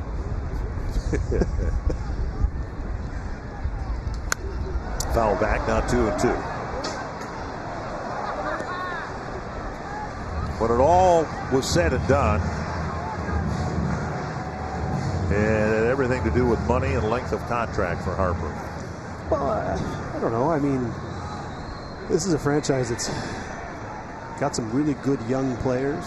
They're moving forward. If you're going to be in a place for a long time, you want to go to a place, if you have the choice, that appears to be good now and will also be good next year and keep getting better. And that's what this organization is building towards. And they've made additions that show that they want to win now, but also in the future. All tip. Manny Machado signed first, then Harper, and he was negotiating against Dodgers who were interested in a shorter-term deal. I suggested to you that when this contract is done after 13 years, Harper has a good chance to surpass Aaron and Bonds because of this ballpark. Very friendly, as you said earlier, to left-handed batters. Up high, now 3-2. And the hitter he is, of course. But right. But I mean, his swing, although he can hit it to left field. We've seen him do that to center field. But it's a convenient ballpark. 401 to straightaway center. It's convenient to all 3 fields, isn't it? Yes, it is. It's good. I mean, we saw Ryan Howard do it in this ballpark for a long time. I mean, he over that 374 sign in left center field, he hit a ton of homers over there. I mean, it's a good place to hit no matter where you hit it. And he can hit him out of anywhere. One hopper, and the Twins do a little bit of a weave. That was interesting to see how they played that. It was the only infielder on the left side of the infield. They didn't get the double play, but Polanco cut behind Adrianza to cover third base. Exactly. I think sometimes if the throw from scope pulls Adrianza off the base, then the runner can just continue on to third base. So you have to have someone there to cover to stop that from happening. But a good feed, but that's a really hard double play to turn from where Adrianza started. But the shift was beneficial there. It kept the hit away. Now you weren't able to turn the double play, but not first and third like it could have been. Well, now Rhys Hopkins foul back. It's just interesting. It gives you some idea about, with the shifts and the different responsibilities that different players have and how much practice is involved in implementing these shifts. It's easy to say, okay, now this guy's standing in short right field, that guy's there, here's the shift. But when the ball is put in play, then everybody has a different set of tasks depending on where they start on the field. And this is talked about amongst the coaching staff, and you try to run through every scenario that's going to happen in the shift because guys are out of position on cutoffs. You know, if there's a ball down the right field line right now, 3 guys on the left side of the infield, normally you would have a double cut. The first baseman and the second baseman would go out down the right field line, and you'd have 2 cutoff men. But there's so many things going on, and these are all things that are talked about amongst the coaching staff, and they try and figure out the answer to all these things and then relay it to the players. Hey, in this situation, we need you to go here, and I think what the Twins decided on this one is it's too far for any of those fielders on the left side of the field to be a cutoff man in the right field corner on a ball hit right here. So there's only 1 cutoff man. It just changes the way you play the defense, but you play the numbers, you play where they're most likely going to hit it. Foul back. All right, so the coaches do the research and they decide how they want different situations handled, but you still have to get out on the field and practice it, don't you? Yep, and they did that in spring training. This was one of the things that, as a player, you want to be able to practice those things, run through those situations, and have a chance to not mess it up in a big league game. You want it to happen, and you can't plan for every single thing that's going to happen because weird things happen in baseball. We see it all the time, but you try and be as prepared as you can, and then when something odd happens, you let your instincts take over. And whistle foul. Because these guys are athletes and because they know where to go positionally, you just feel like you should be heading towards a certain direction. Like we saw the Jeter play as probably the most famous one in the playoffs a few years ago. Right. The flip play in Oakland. Instincts take over at a certain point, and these guys who are on this field have that. 2 strikes to Hoskins, with Perez trying to wrap up what might be his last inning. 1-2.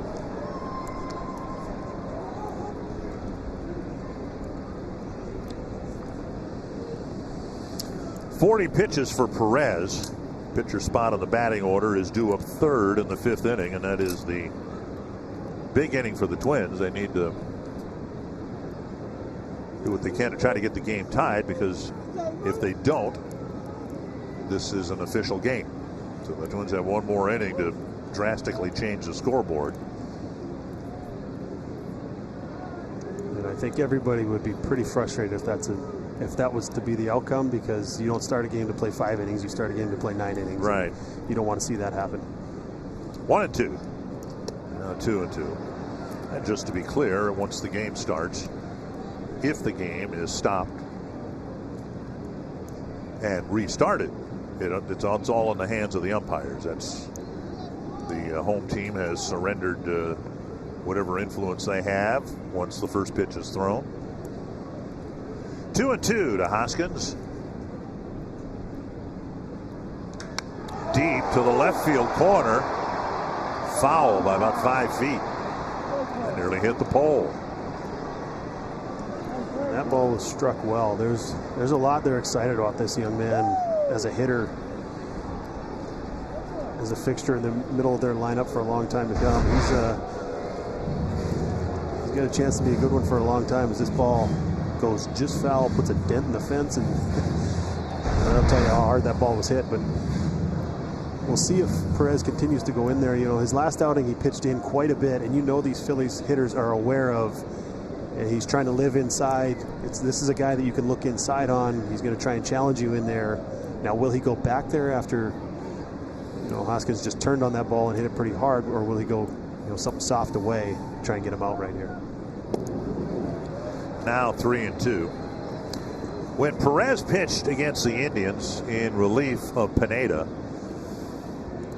he pitched to 4 men a couple of times and 5 men a couple of times in his innings. Now here in the 3rd inning, his first inning of work, he pitched to 6. Hoskins is the 4th man. Kind of more detailed than maybe you need to know, but I mean, he really has been unable to get into much of a rhythm out there. I didn't know it was possible for a right-handed batter to hit a foul ball over there, but Hoskins did. That's the case of looking inside right there, and you got the barrel to it. It's a 6-pointer in cricket. All right, well, so you've already shown that you know a whole lot more about cricket than I do. That's worth 6 points? I don't know. Okay. Maybe. Sure. Sounds good. And now, just based on distance, that must be worth 3 points. I'm sure somebody who knows cricket's going to send you a tweet very soon. Well, I'm not the one who explained, that the foul ball would be worth 6. Another 3-2 coming to Perez. 5 2-strike fouls for Hoskins.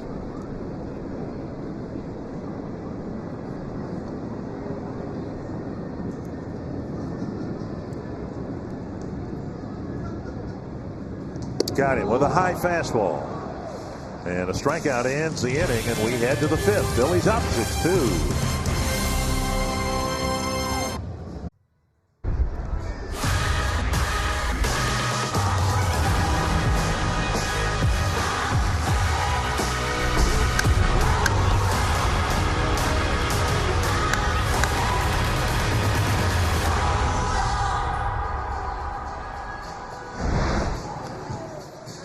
Sloppy field conditions and a sloppy start to the series, but the Pepsi fans of the game enjoying a hot beverage, trying to stay warm. Temperature's about, what, 40 degrees? It's been, the game has been played in a cold rain. Today's TD Ameritrade right call, putting Polanco in the lineup in an interleague game, hitting .356 against National League pitching, including 2 for 2 tonight. Those are Joe Mauer type interleague numbers. He was one of the best. Polanco now 8 hits and 23 at bats. He's got a triple and a single today. There's a drive to right field, deep to the corner. He's got a home run. And it's a 6-3 ball game. And that looked like the right call right there. He's a double shy of the cycle. He's got the hard one out of the way. He just hit a missile to right. That's he's been probably the Twins' most consistent hitter at bat to at bat this year. He's done a great job. A triple, a single, and a home run. 9 hits, 24 at bats on the year. And a ball left out over the plate. He's able to get extended on. And here, that's a homer. Target field, that might be a double high off that wall, but he'll take it where he can get it. 4 at the Metrodome, not just at Target Field. You hit a few of those at the Dome too, didn't you? Yeah, there are homers in the Dome. Up against the baggie, that one would have been tap foul off the bat of Rosario, 0 for 2. Left a couple of guys in scoring position in his first 2 at bats. The Twins have struggled with scoring runners in scoring position so far today. This could be a lot closer ball game. And Rosario drills a base hit to center. 8 hits for the Twins. Nobody out here in the 5th. MLB At Bat is your #1 Twins app. You can customize your experience to catch every moment this season. Get Twins home screen icons and features such as the MLB.TV Game of the Day, pitch tracking, in-game highlights, live radio broadcast, stats, news, and more. Download MLB At Bat today. We'll see Perez come up right here. He's probably going to bunt or attempt to bunt.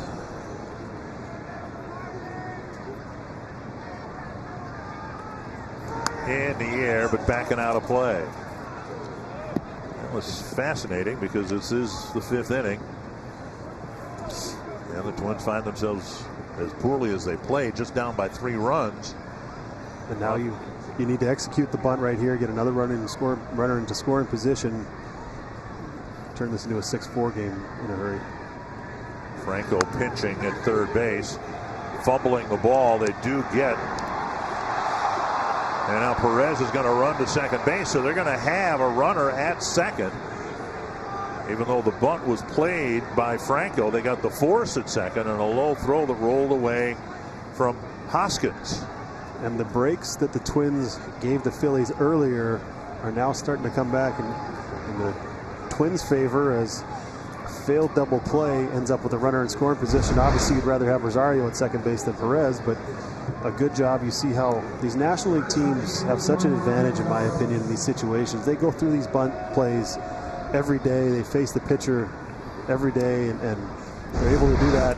It's the difference between American League and a National League team. Very few American League teams play a bunt like that. They're not starting 20 feet on the grass and then they're right in that hitter's face when they get the bunt down. A double play that probably should have been turned right there, but that's one of the differences in interleague play, is those bunt plays can be the difference between winning and losing. Error charge to Hoskins. And the reason he's charged with an error is because Perez advanced to second base, who took advantage of the expanse of foul territory you were talking about here, realizing that ball was going to roll for a while. Tap to the right side. Gonzalez is out, number 2. And Perez moves to third base, but now there are 2 gone for Cave. And I'll give Perez credit right there. A lot of times you see the pitcher not running that hard down the line. He got the bunt down, and then he realized it was a double play possibility. He turned it up a little bit, and then noticed the overthrow and ran to second base. That's what you want to see.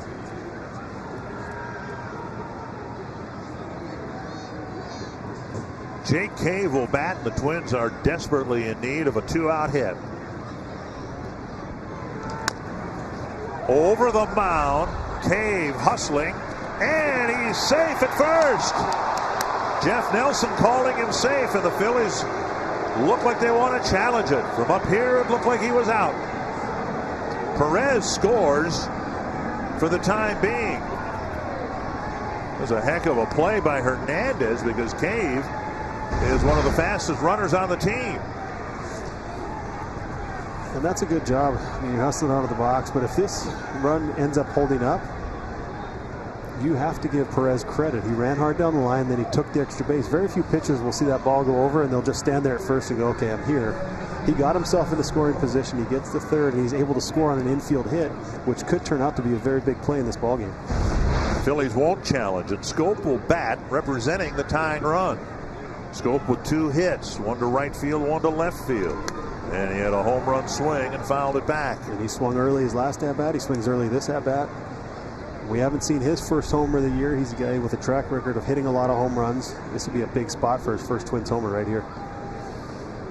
Perez crossing home plate for the first time in the big leagues. Right off the end of the bat, 0-2.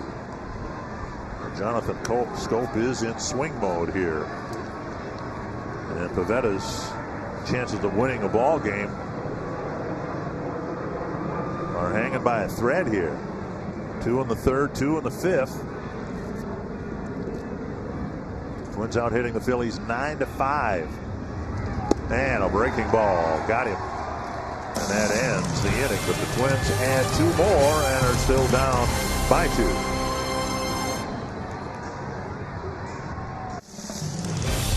Twins baseball on Fox Sports North is presented by Chevrolet, the #1 selling brand in the Twin Cities. And by Grand Casino. The best stories start here. It's been an interesting night here in Philadelphia, weather-wise and otherwise. Martin Perez hustled his way down the line, hustled his way to second base. Cave brought him in with an infield hit, and the Twins now are just down a couple of runs. And Perez is out there to start his 3rd inning of work. This is something that's always interesting to watch in the National League game. Anytime a pitcher has to run the bases, you wonder how they're going to respond, especially American League guys who are used to sitting in the dugout until it's their turn to go back out to the mound. He was out there running around the bases, and I know people at home are going, well, he should be able to do that. He's a professional athlete, but at the same time, it's changed his routine. It's disrupted his routine. He might be a little bit fatigued, out of breath, and he needs to come out here and you need a shutdown inning after scoring. And falling behind 2-0, he has given up a run, but he has also scored a run.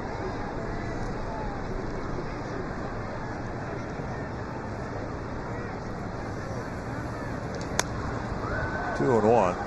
Maybe this will be his first 1-2-3 inning. He's got to face Real Muto, Herrera, and Hernandez in the Philly 5th. This is an official game.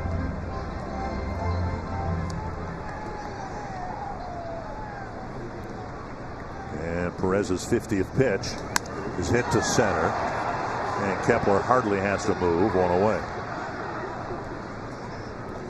That'll bring up Herrera. Game of Thrones is coming to Target Field Friday, April 12th. A limited number of Game of Thrones theme night ticket packages are available that include a game ticket and a Game of Thrones Twins flag. Go to twinsbaseball.com/GOT to learn more about the Game of Thrones theme night offer. 1 down, and Herrera will bat. Adam Morgan is warming in the Phillies pen. Pretty good bet that he'll come into the ball game in the 6th. Herrera took a strike, jabbed at it after the ball seemed like it was already past him. 1 strike. Morgan getting loose.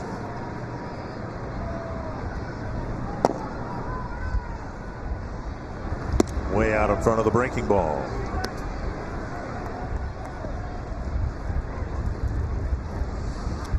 What was nice about the 2 wins in Kansas City, and we'll bring it up here in the middle innings, because we pretty confident we're going to continue on and play at least a 9-inning game here tonight. But in each game in Kansas City, the Twins tied the game late and then won it late. Kepler drifting back, but still has room to make the catch with the wind, pushing that ball toward the gap, 2 away. I think one of the things about Max Kepler's game that doesn't get talked about much is his versatility in the outfield. I mean, he goes from right to center, and it doesn't look like he misses a beat. His reads on the ball are very good in center, and most outfielders will tell you there's a big difference between playing the corners and playing center, the way the ball comes off the bat. He played a lot of games out there last year when Buxton was hurt, and then when he was in the minor leagues, and he's done a nice job out there. Just outside, ball 1 to Hernandez. Sacrifice fly to right his last time up. Walked and scored his first time up. And missing a low again, 2-0. Getting Hernandez right here would do so much for Perez. Allowing him to pitch. You know, his spot came up in the batting order last inning, so manager Rocco Baldelli doesn't have to worry about that. You can get some length out of him, and then it allows you to have matchups later in the game. You can use Taylor Rogers when you want. You can just kind of set up your bullpen a little bit better once you get some length out of him. As you see a 4-pitch walk with 2 outs. Now Franco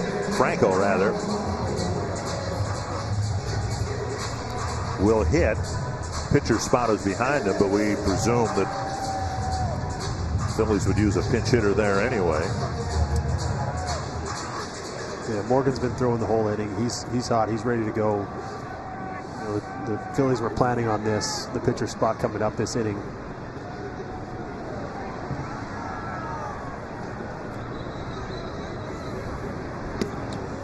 So the reason we bring it up is because you're not going to intentionally walk him here with the pitcher spot on deck, because it's going to be a pinch hitter anyway. Now, if it's a second inning, there's a good chance you either pitch around him or you just give him the intentional pass and go after a pitcher who hasn't had success offensively. But that's not the case in this situation, as you're going to see a pinch hitter either way. Aaron Alther is in the on-deck circle. And now Perez falls behind 2-0. 60th pitch coming up for Perez. He has walked 3 and given up a couple of hits. There's a strike.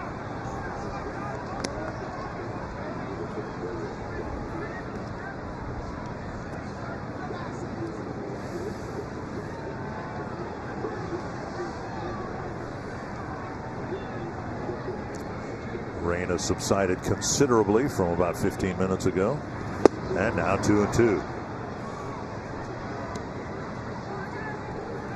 And that's going to be a big pitch for him right there. He threw back-to-back changeups. If he's going to pitch inside as much as he has been his first 2 outings, he's going to need to have that pitch and be able to throw it for a strike. Because now you have the hitters aware. They're pulling off the ball. They're thinking inside. You get him out front like that. We saw 95 with that fastball fouled late, and we talked at length about Perez and his recaptured velocity. And it's impressive to see 95 when he was not throwing nearly that hard last year. But then when he throws the changeup, that's also the secondary benefit of having the velocity, right? You make hitters aware of it. They start their swing just a little bit sooner.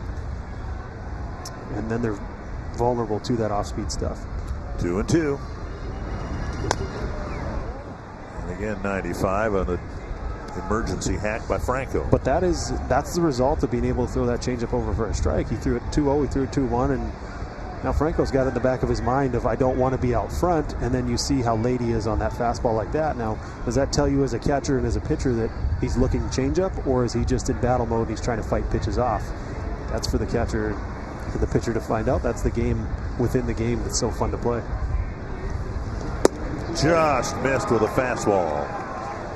And it's 3-2. Boy, that didn't miss by much. Nearly hit his spot. And we'll see the runner take off at first base right here. Marlon Gonzalez still holding him on to gain an extra step in case the ball is hit to the outfield, maybe to stop him from scoring. missed. Back-to-back 2-out walks. And now 4 walks issued by Perez.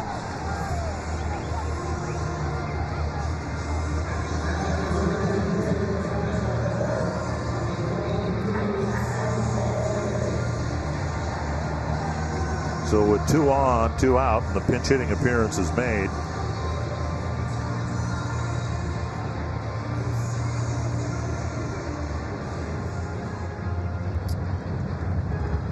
And Aaron out there got quite a few at-bats a couple years ago for these Phillies. He's a good athlete. He's got some good speed. He's got some power. He's got a little bit of everything. He's the guy you worked out with, right? Yeah, we talked to him before the game. You know, I said, not getting too many starts. He said, yeah, but it's good to be on a winning ball club, and that's what you want to hear from a young player. Obviously, everybody wants to play every day, and opportunities come about, but if you have a bad attitude, you start feeling sorry for yourself. People don't like that, and especially on winning teams, they find a way to weed those guys out. And when you buy in and you say, okay, I'm okay with my role, I might not be happy that I'm not playing every day, but I'm going to do everything I can when I get in there, and that's what he expressed to us when we talked to him before. Missing inside, ball 1.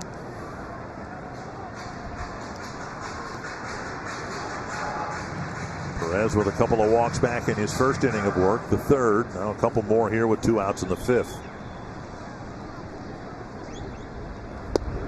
And he's having a hard time hitting that inside corner to the right-handed batters. He's not missing by much, but he's missing. 2-0.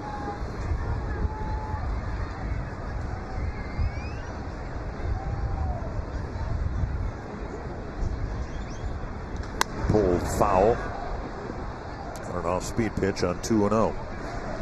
This is a situation as a pinch hitter you really want to get a hit right here, because it's the 5th inning, and if you pinch hit and your day is done, you get 1 at bat and you strike out or whatever you do, you get to sit over there on the bench for the next 4 innings and wonder when your next at bat's going to come, and think about what you could have done differently. And it can be very frustrating to be a pinch hitter and be a bench guy in the National League. It's hard to have success at it. Now, you never did much pinch hitting in your day, did you? When I went to the National League, I did it, and not a lot, but well, it's a different thing. You just go up there and be aggressive. Out in front of the changeup, 2-2. Well, Perez ended up walking Franco, but it seemed like through the entire at bat, Franco was caught in between. Is that what you guys talk about, being caught in between pitches? He was late on the fastball, and he never did time the changeup. Yep, and that's exactly it. You're trying to cover 2 pitches at once, but it's not really possible. It's a lot easier to be aggressive to the fastball and adjust to the changeup than it is the other way around. 2-2. That sounded like it hit his bat. Althair is not going to first base. Corey Blazer heard what I heard. And normally if you get hit in the hand, you drop that bat pretty quick, because it doesn't feel good, especially on a day like today when it's 40 degrees outside. Right off the knob.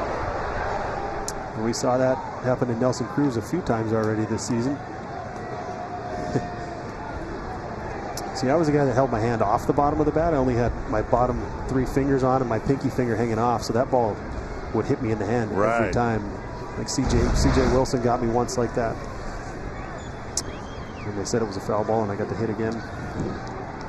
And what happened? I struck out, of course. I thought you were going to say, I hit a home run. It was the best thing that ever happened. And then I blamed the umpire, so there you go. 2-2. And a swing and a foul back. Well, you see hitters all the time with their pinky curled around the knob, and what, twice with Nelson Cruz, now once here with Althair. They were choked up just enough so it didn't break their finger. Yeah, so but I mean, if you have your pinky curled around the knob, you've got a busted finger. But I'm guessing if you do that, you're probably a little further off the plate. Gives your bat a little more length. I don't know if you're. Base hit, left field, and the Phillies get one back. Rosario's throw to third base gets by, and Althair will go to second. Pretty good at bat for the pinch hitter, and he drove in a run. And the Phillies lead is back to 3. And those 2-out walks always come back to haunt you. a nice at-bat put together by out there, but I mean, anytime you give a team life like that, you're cruising, you get the first 2 outs quick. Rosario got to that ball pretty good. He made a good throw. Just skipped. It took a weird hop once it landed. I don't know if the ball was wet or whatever it was, but just kicked away from Adrianza. It might have been a close play at third, but good job. Good job by Perez backing up. Good job by Castro getting behind there. Guessing Gabe Kapler will talk about the depth of his lineup. Ordinarily you'd say, okay, 2 outs and I walk the 7th place hitter and the 8th place hitter, and then the pinch hitter got a base hit. But that goes to show you how deep this lineup is. The Phillies 7th and 8th batters, Hernandez and Franco, are pretty good hitters. That's not to excuse issuing 2-out walks, but here comes Rocco Baldelli, and he's going to have to make a move here. And Perez was so close to having a 1-2-3 inning. A couple of fly ball outs for the first 2 outs of the 5th, but then a walk, another walk, and a long at bat and a single, and Hildenberger will come in to try to keep the Twins within striking distance at 7-4.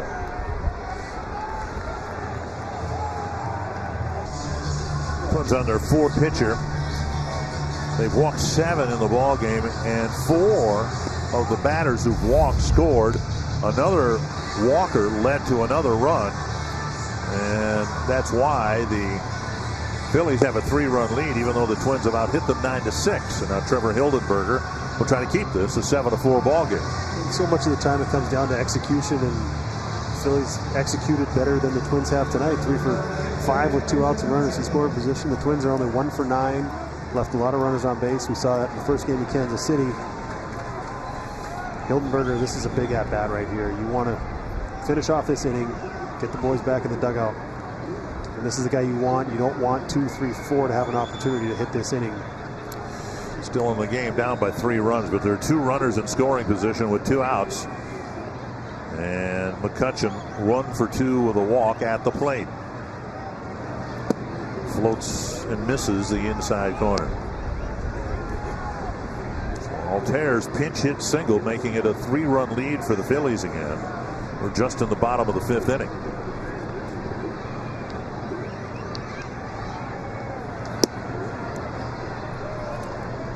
Tough time for this Twin staff throwing strikes, and it started with Odorizzi, who faced 7 men and walked 3 of them.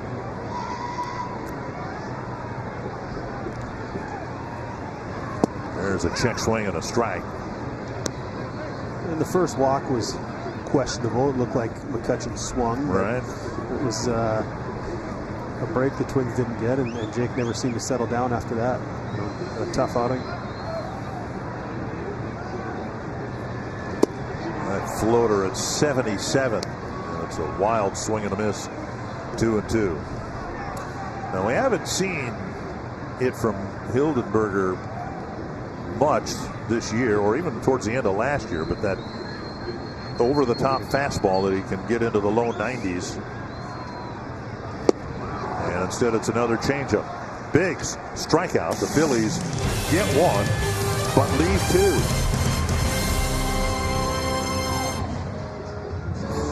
Phillies lead is 4. They got 5 runs in the bottom of the 1st inning. The Twins have tried to claw back, but every time the Twins have answered with a couple of runs, the Phillies have scored. We're just going to the 6th inning, getting into the Philly bullpen now with Morgan coming in, and you saw Mitch Garver, who will hit for Jason Castro. That's the luxury of manager Rocco Baldelli, having 3 catchers on his roster. You get Garver a chance to go up there and hit. You get the matchup you want.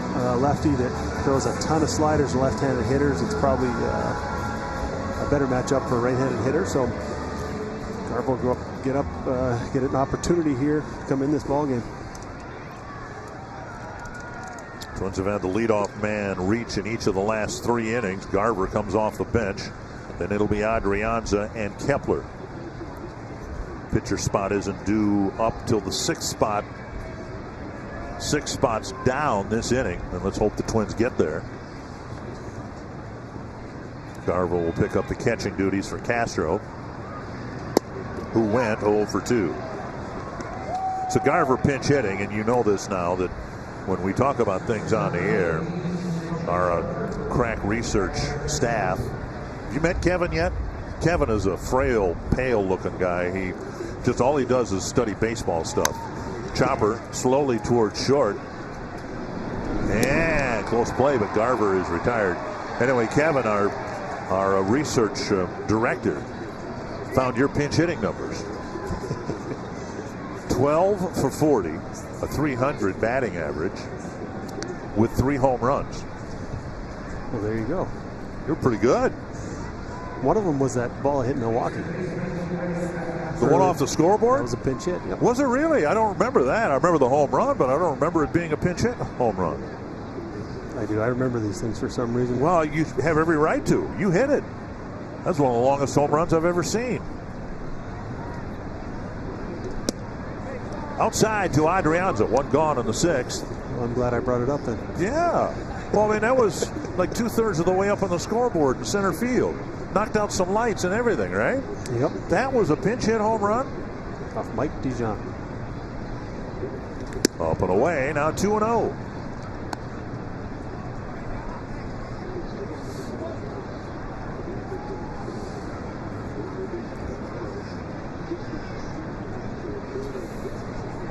Twins saw it when they faced the Indians. I saw it when they faced the Royals. You see it almost everywhere in baseball. Now, when the game is handed over to the relief pitchers in the early going, just about every team has had to cross their fingers and offer up a prayer. The relief pitching has been terrible in the first week of the season in baseball. 2-1.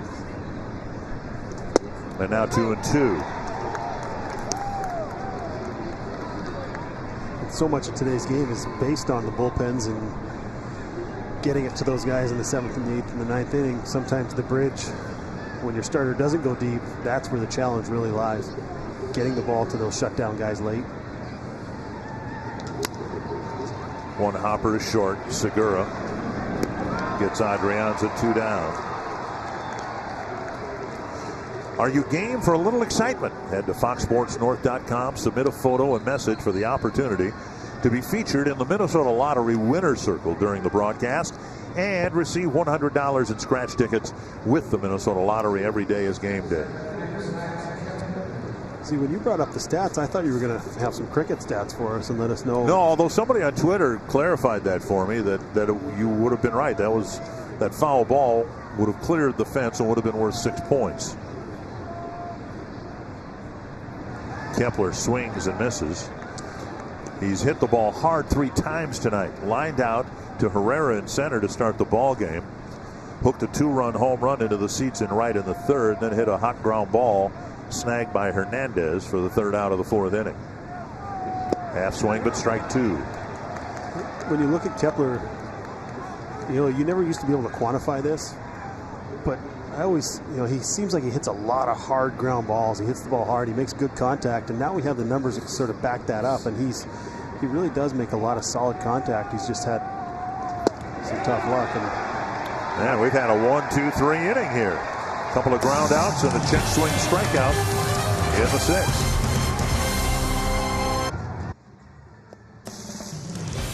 Twins baseball on Fox Sports North is presented by Menards. Save big money at Menards on all your home improvement needs. With Barney Kellner and Justin Morneau, Dick Bremer here at Philadelphia, in Philadelphia. 3rd time the Twins have played here. Mitch Garver behind the plate. He'll catch presumably the rest of the game. Twins played at old Veterans Stadium once. Then we're here in 2010. I mean, it stands to reason, and I have never figured out the scheduling for interleague play. Hildenberger delivers strike 1. But if you rotate the divisions as we have done, then it stands to reason you should be in every city once every 6 years, right? Mm-hmm. Fouled back, 2 strikes. Got a piece of Garver. So I don't know why, but we haven't been here since 2010. And the schedule is the most impossible thing to figure out. I don't want the job. I know that, because it's got to be a headache. It might even be done by a computer, and I'll bet you the computer has a headache. Well, I know it used to be done by humans. Right. I think it was a married couple in New Jersey or something had the task of formulating the schedule. Waist-high hop and slinging it across his Polanco, one down. Well, the challenge with the schedule is 2 teams in New York, 2 teams in Chicago, 2 teams in LA. So the schedule revolves around them, so that the Mets and the Yankees aren't home at the same time, the Dodgers and Angels aren't home at the same time, and the Cubs and White Sox are not home at the same time. So they try and build it around that, and then you go from there, and it's just, I mean, I wouldn't want that challenge. Here is Harper. A couple of ground ball outs, although he reached on a fielder's choice in the 4th, and then a 3-pitch strikeout in the 1st. We'll see if he squares around the bunt again. Breaking ball wraps around the plate. Hildenberger's off to a good start. He's faced 4 batters. The first 3 struck out. Segura retired on a weak ground ball. 1-0 to Harper.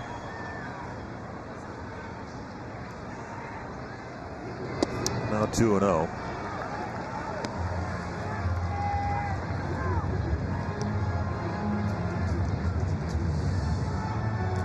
What's it come out to? $35 million a year for 13 years, something like that. A lot. Your Minnesota math is better than mine. I think we established that. You're telling me it's not all about the Benjamins? Well, I mean, he was going to get money wherever he went. Right. I mean, why not go to a place that's good to hit and a place that looks like it's going to be good for a few years, and a team that's got a fan base that loves baseball? Oh, in Philadelphia would be all about the Benjamins, right? Benjamin Franklin. Strike over the inside corner, 3-1.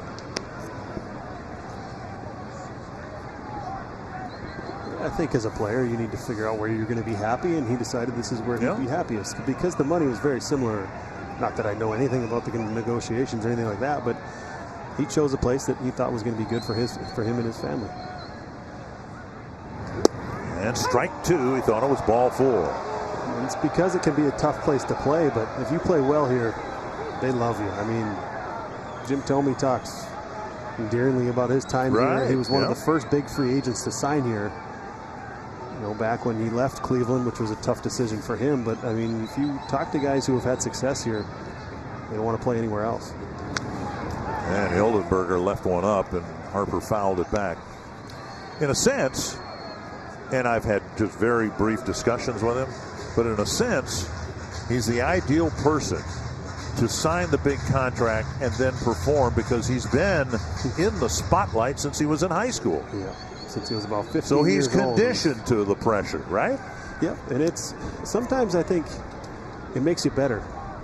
You know, if you don't give your best every night, they're not going to be satisfied with that. And I think sometimes in the smaller markets or less intense markets, you can get away with it every once in a while. And Hildenberger went where Odorizzi went. High out of the strike zone. Got a swinging strikeout, 2 down.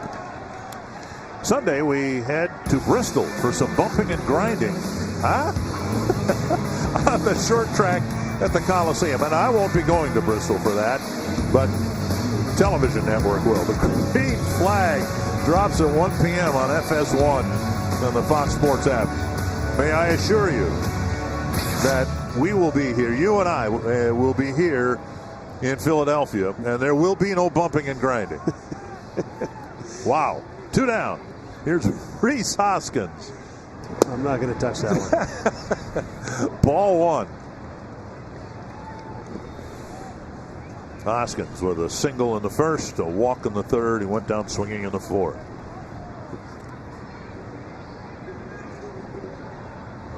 Floater over the outside corner. I found this interesting. Phillies won their first 4 ball games. It was just the 3rd time in their history that they started 4-0. That's amazing. Neris is warming up. For how long this franchise has been in? Yes. Or been around. It's not like it was an 8-0 start, just 4-0, and it had only happened 2 other times. How many times has it happened in Minnesota? I guess I shouldn't ask you questions that we don't know the answer So to. we'll ask Kevin, the head of our research department, and he'll get that answer. Fair, just barely, but fair. And Rosario runs it part of the way back in. It's a base hit with 2 down for Hoskins.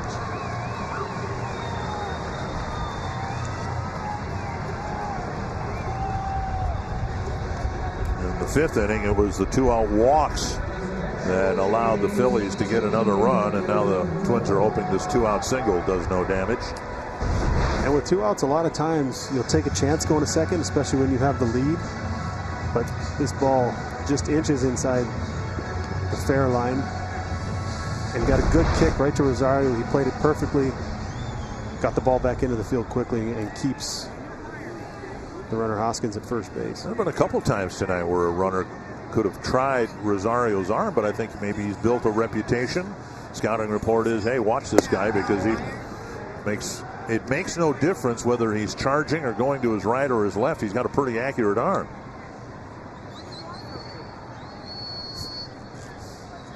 One and 0 to Real Muto.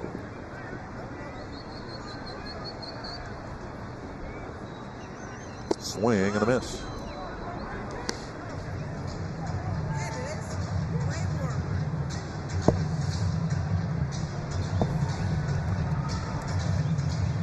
Twins used Harper in the 1st inning.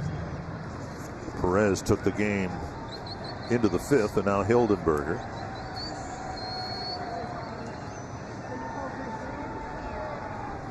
Inside, he hit him. And now the Phillies have another 2-out threat.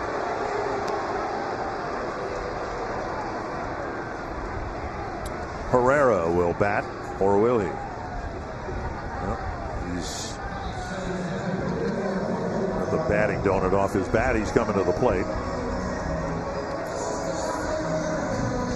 He is 1 for 3. Lined out to Cave in the 1st, singled in the 3rd, and hit a fly ball to center in the 5th.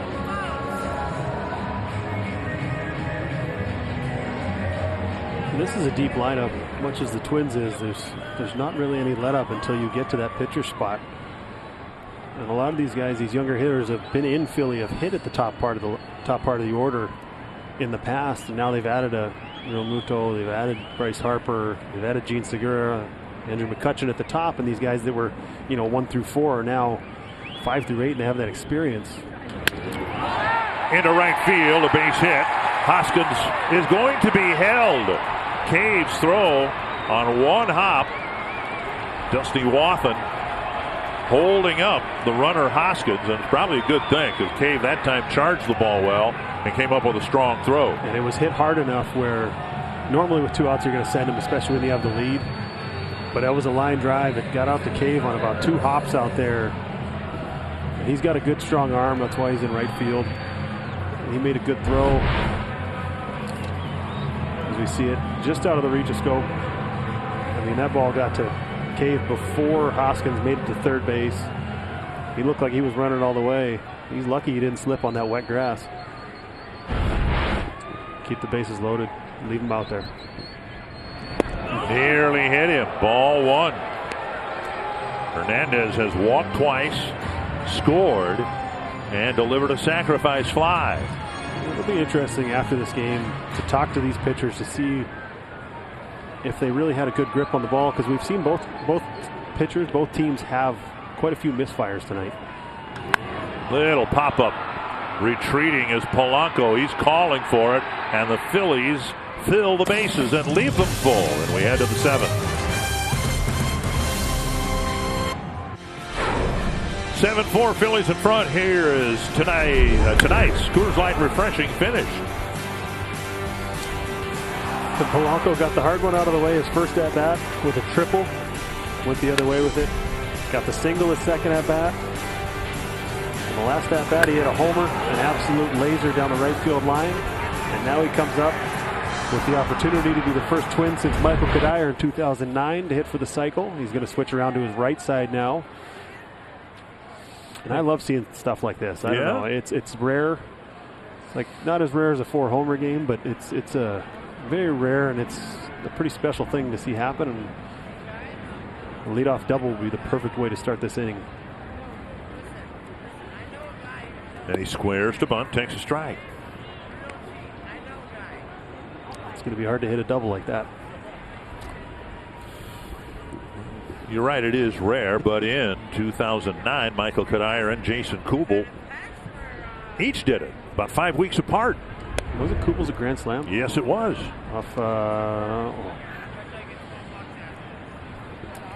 Says Bulger. Mosley, Rodriguez, and Bulger. That is down the line. It's a hit into the corner. Polanco rounds first, digging for second, and he has just hit for the cycle. The 11th Twin to hit for the cycle. And he did it in 4 at-bats. The 4th at-bat coming right-handed. Got out front of an off-speed pitch. Was able to keep it fair. And that hasn't happened in 10 years. That's a pretty special thing right there. That's keep that ball, and everyone says, what's the big deal? I mean, it's one of those things. It's really cool to see. And not insignificant that of the 11 Twins to have done it, he is the first switch hitter to have hit for the cycle. I said this earlier, he's been probably the most consistent in his at-bats every time up there for the Twins this season, and more importantly, you get the leadoff runner on second base with another opportunity to get back in this ball game. And now Rosario bunts through strike 1. They've only been 1 for 9 in scoring position so far in this ball game, so they're going to need to start executing a lot better than they have been in this early part of the season with runners on base.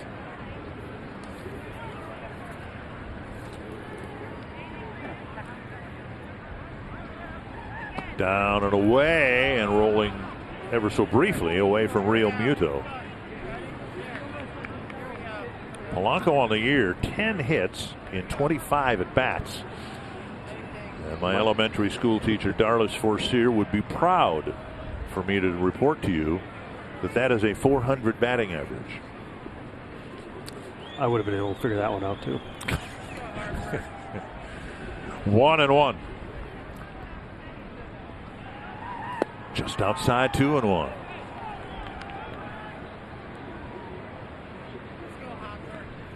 Williams Astudillo wants to get in on the hitting action. 10 hits for the Twins. Polanco getting 4 of them.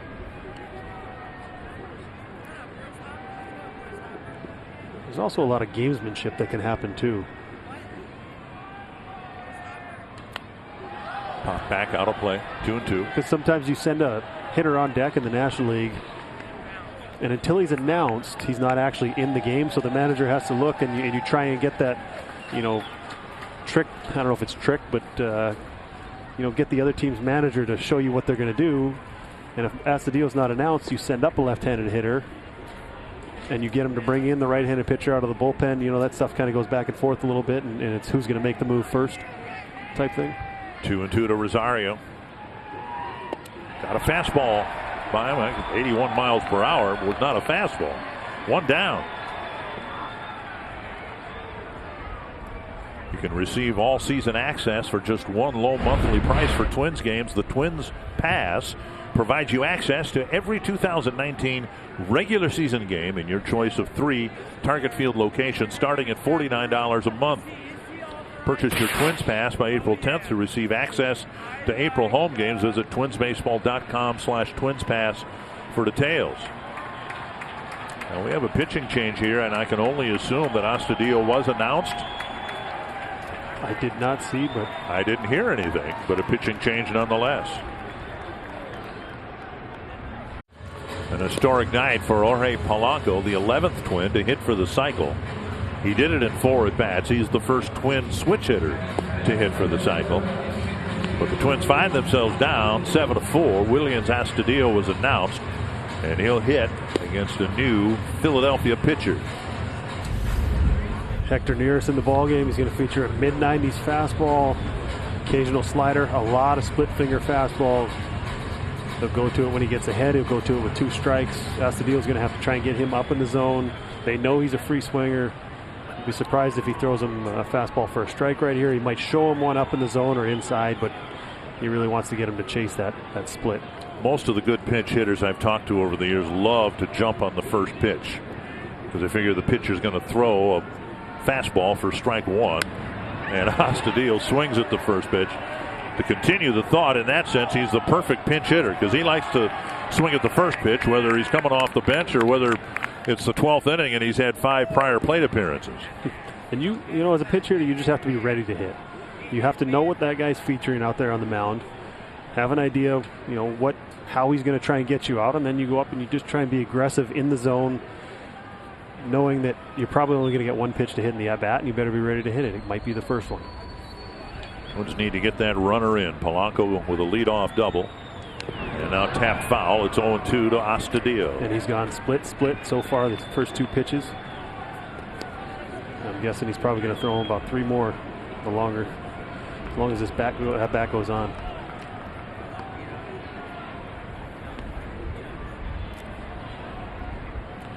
Two strikes, and Astudillo's attitude is no problem. They give me 3 of them.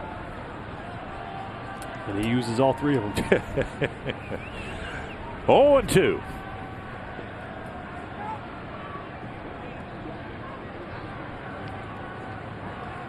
But this really is a big at-bat with how much the Twins have struggled with runners in scoring position.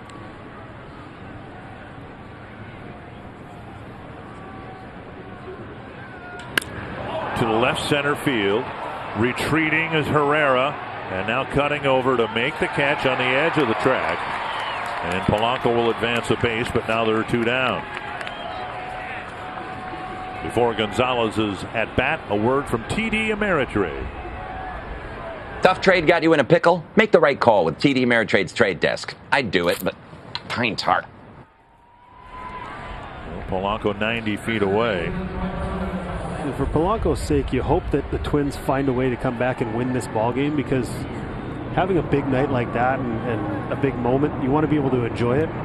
Obviously, you enjoy it internally a little bit and you feel proud about what you did, but the main goal is to win ball games, so you'd like to see the Twins come back, win this ball game, and let Polanco really enjoy this night to the extent that he should be able to.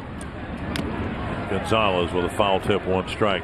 It's not his fault, of course, but in a way, everything he can. Yeah, you look at Polanco's night, and therein lies the problem for the Twins. He hit a home run, he scored then. Hit a 1-out triple, didn't score. Hit a single with nobody out in the third, was left at second base. The Twins hope he's not left out there in scoring position again. Twins, if they're going to come back and win, need to get some hits with men in scoring position. Gonzalez takes low.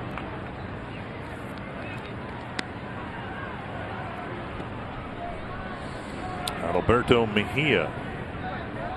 So he'll pitch next.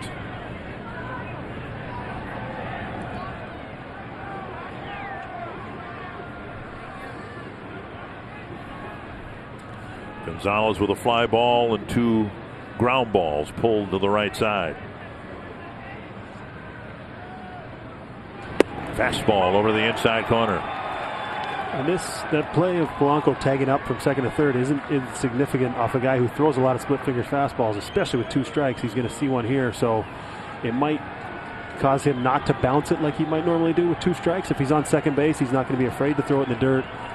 Here he's on third. Now if it gets to the backstop, that's a run. So not an insignificant play running the bases. He did the right thing there. You hope it ends up resulting in a mistake for Marwin. And poked foul.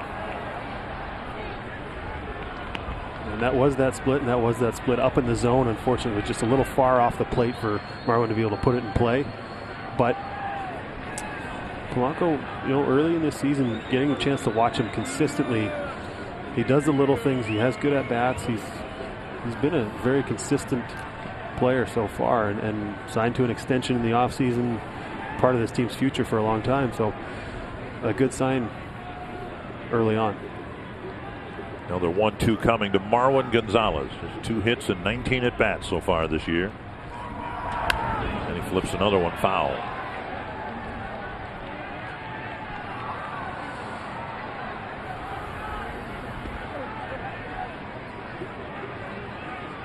Twins still have 3 bench players left. Tyler Austin, Byron Buxton, And Nelson Cruz. I'd like to think you can get one back here in the 7th, at least one. And due to the Phillies, what you did to the Royals earlier on this road trip. Tie it late and win it late. Checked his swing, and home plate umpire Corey Blazer said he went. And Gonzalez doesn't believe it. Twins get a leadoff double from Polanco as he completes the cycle. But Polanco left in scoring position for the 3rd time tonight. Wow. Oh, my.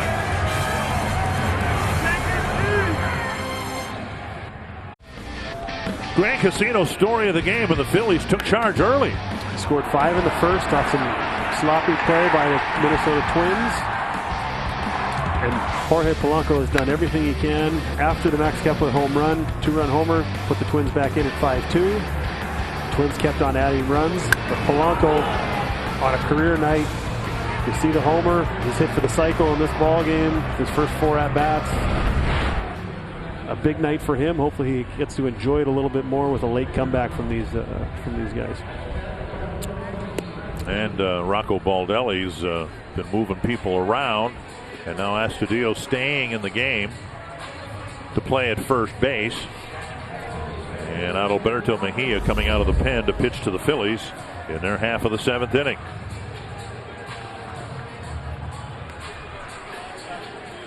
And Marwin Gonzalez coming out of the game.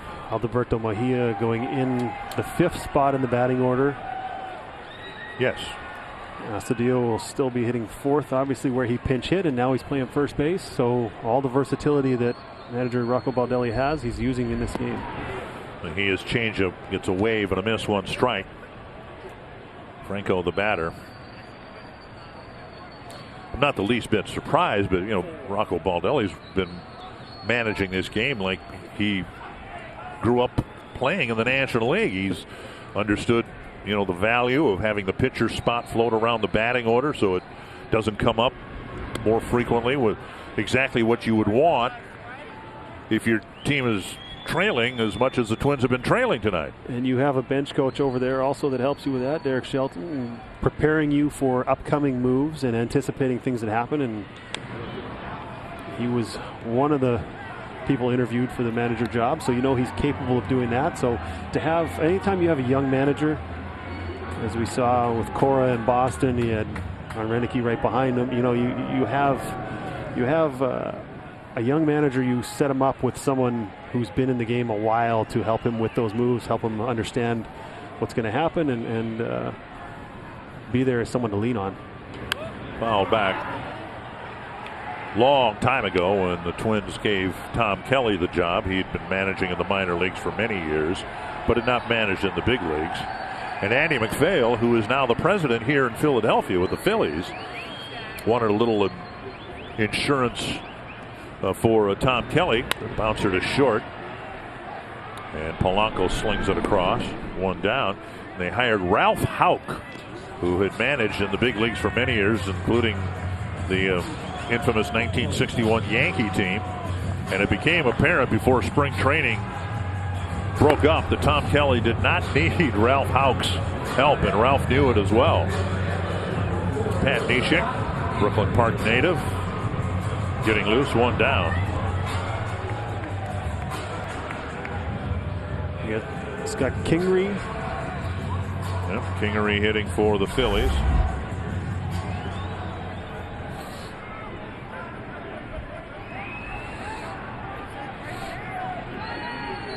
And Mejia getting a ground ball out for the first out.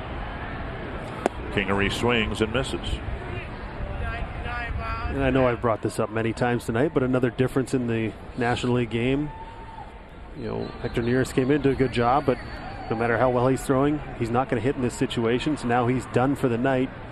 In the American League, you might see that carry over. He might face a couple of batters in the top of the 8th inning, but now the way the National League game works, he's done. We're going to see a new pitcher. It looks like it's going to be Pat Neshek, but got to get through this inning first. Twins would love to be able to get out of this inning quickly and get back on the bats and score some runs. Little pop-up, short left, racing out is Polanco. Well, that's one thing we've seen him do a really good job of, going back on pop-ups. He raced to the spot, made the catch, 2 down. Now time for T-Mobile's connection to the game. Cody Bellinger with another home run. 6 on the year. Yoan Moncada spearheading a White Sox comeback against the Mariners. And Rick Porcello having a really rough start again tonight. And the Red Sox are getting thumped 14 now to 3 in the 8th inning. It's one of the worst starts for a World Series team in a long time, or a World Series winner in a long time. You wonder how much carryover there is for all the stress that is put on those arms. You know, going through a postseason, Chris Sale pitching in relief. Swung on and missed 1-1. Different roles. I mean, you say, okay, they had a whole winter to do it, but when you go to the World Series, you have a month extra. You're playing high intensity, as high intensity as it gets, and then you're doing the parades, you're doing all that stuff, and your off-season's short and your routine's changed. Just outside. I still think, and Red Sox, of course, had the best team in the regular season, best team in the postseason last year. That's just a tough way to start your year with a week and a half on the West Coast. For anybody, and they're an East Coast team. When they get done with this trip, as miserable as it's been, they go from Arizona to Boston. That's what, 6 hours? Yeah, probably somewhere around there. Yeah, and you know they're too talented for it to continue. You just hope, if you're Boston, you don't dig yourself too big of a hole in a very, very tough division. And now McCutchen draws a walk. And Mejia was on the cusp of a 1-2-3 inning, but it's another 2-out base runner for the Phils.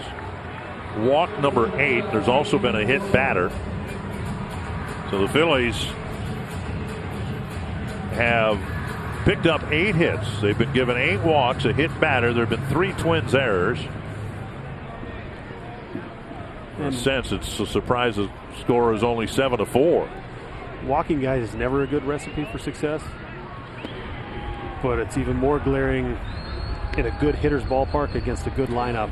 You just can't afford to give 3 base runners, and you're not going to throw the ball down the middle to everybody. And it's been a tough night, cold conditions. Pitchers haven't been, had a good feel for it on either side.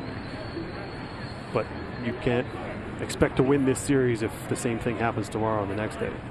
Foul back. Well, this Phillies team is expected to be really good, like World Series contending good. And it won't get much easier when the Twins go play the Mets. The National League East is really a tough division, and anyone this side, and that's the draw the Twins have in interleague play this year, the National League East. Cracked foul. And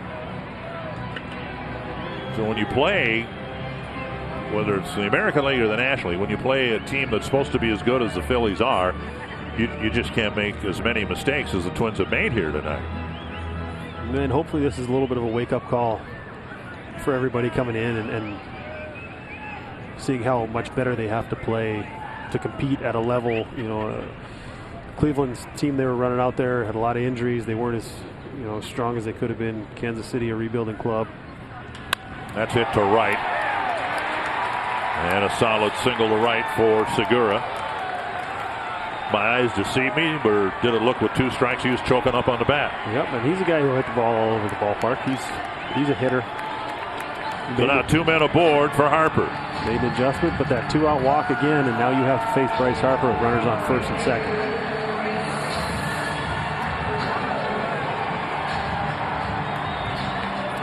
Twins have pitched him tough tonight. Beaten the ball into the ground twice. The Twins have struck him out twice.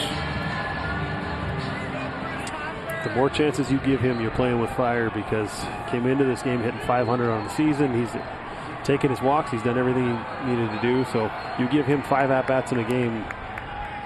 Situation like this, runners in scoring position, you don't want to see this too often. Missing ball 1.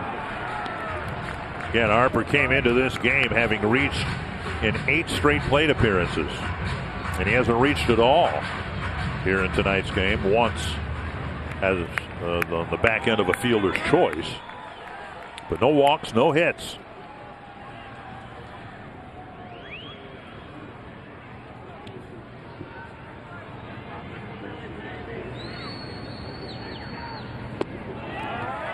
now 2-0. I think this is a good guy for Eddie Rosario to watch. A guy who's a patient hitter that has power. And Eddie's obviously a different style of hitter. He's a little bit more of a free swinger, but you can learn a lot from watching guys across the field. You pick guys, you watch their at-bats, see what makes them successful, and see what part of their game you can kind of put into your game and how it can help you. And you know, Bryce doesn't swing unless he feels like he can drive it, especially early in the count. Takes a strike. 2-1.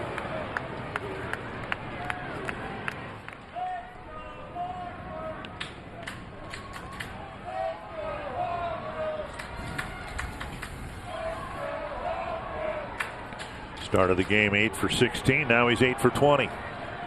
Still pretty good. It's still pretty good.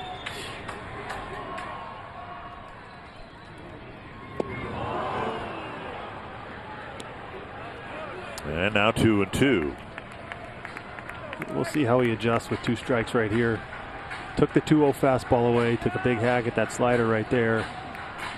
Now does he take a little something off and try and go through the big part of the field, or is he still looking to drive something? This will tell you a lot for the Twins the rest of the series, what kind of adjustments he's making throughout in that bat. 2-2 to Harper. Beaten foul. Carlos Santana walked off the Blue Jays. Right now, the Indians, if they're going to win, they've got to play low-scoring ball games, and they won one tonight, 3-2 over Toronto. And their pitching allows them to do that. Shane Bieber tonight, pitched a good ball game for Cleveland. Another 2-2 from Mejia.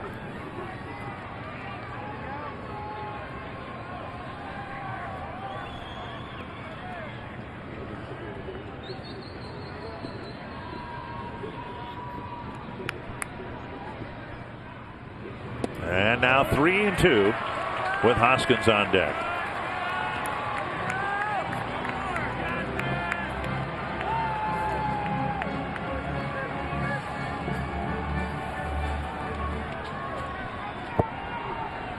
With 2 down, the runners will take off.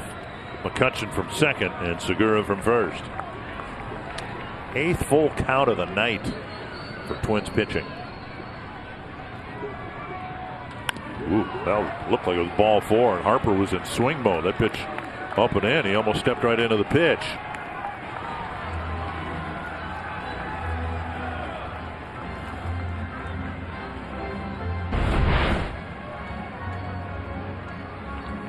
It looked like a 3-2 changeup right there. Ball ran back under his hands, or a slider that didn't slide. But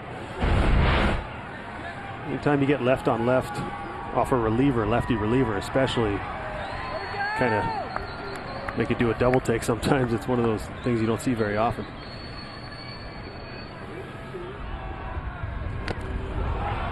And the at-bat still alive with Garver unable to hang on to the foul tip.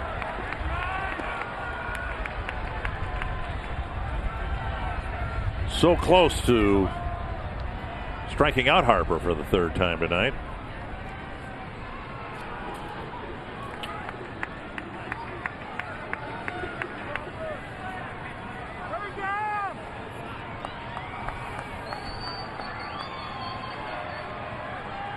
Another 3-2.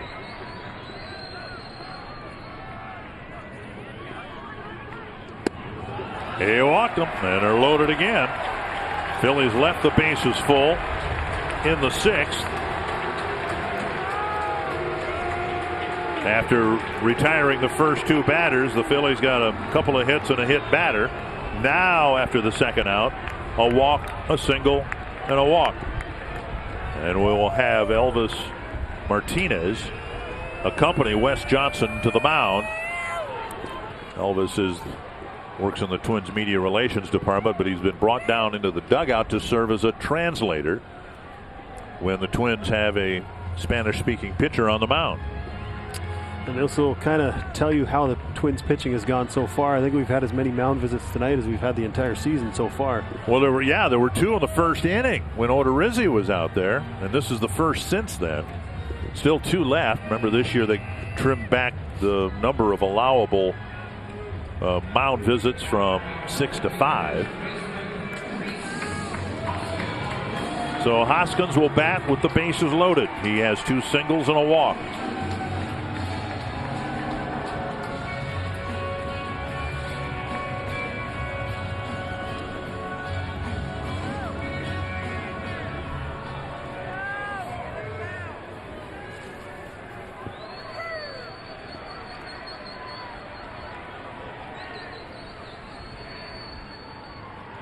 Up high, ball 1.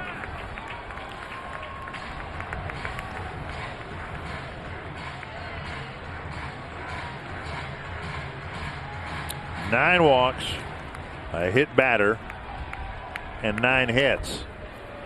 The guy who hit a grand slam on opening day for these Phillies. It's a dangerous hitter. Checked his swing, 2-0.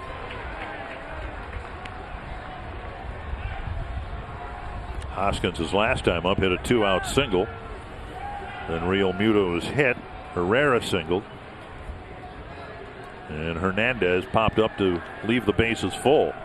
Now Mejia trying to get Hoskins to again leave the bases full. Not close. 3-0. What Twins pitchers are finding out about this lineup is not only can they hit the ball all over the ballpark, they hit for power, but they're also patient. 1 through 8. I won't say 1 through 9 because the pitcher spot's 9th, but right. 1 through 8, they've seen a lot of pitches today. They've taken their walks. They haven't chased too much out of the strike zone. You're gonna have to make an adjustment. First 2 outs came easily for Mejia. Right down the middle.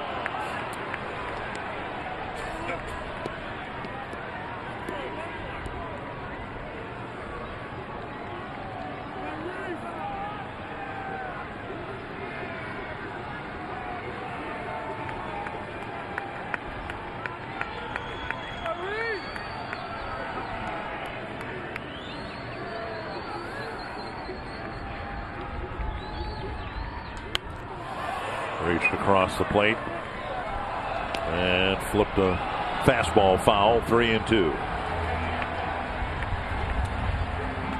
Trevor May getting loose. And everybody will be moving here. McCutcheon from third, Segura from second, Harper from first.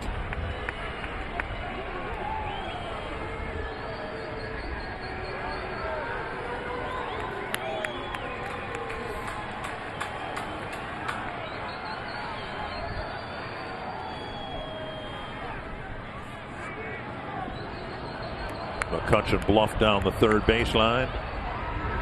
And Hoskins got a good pitch to hit and missed it.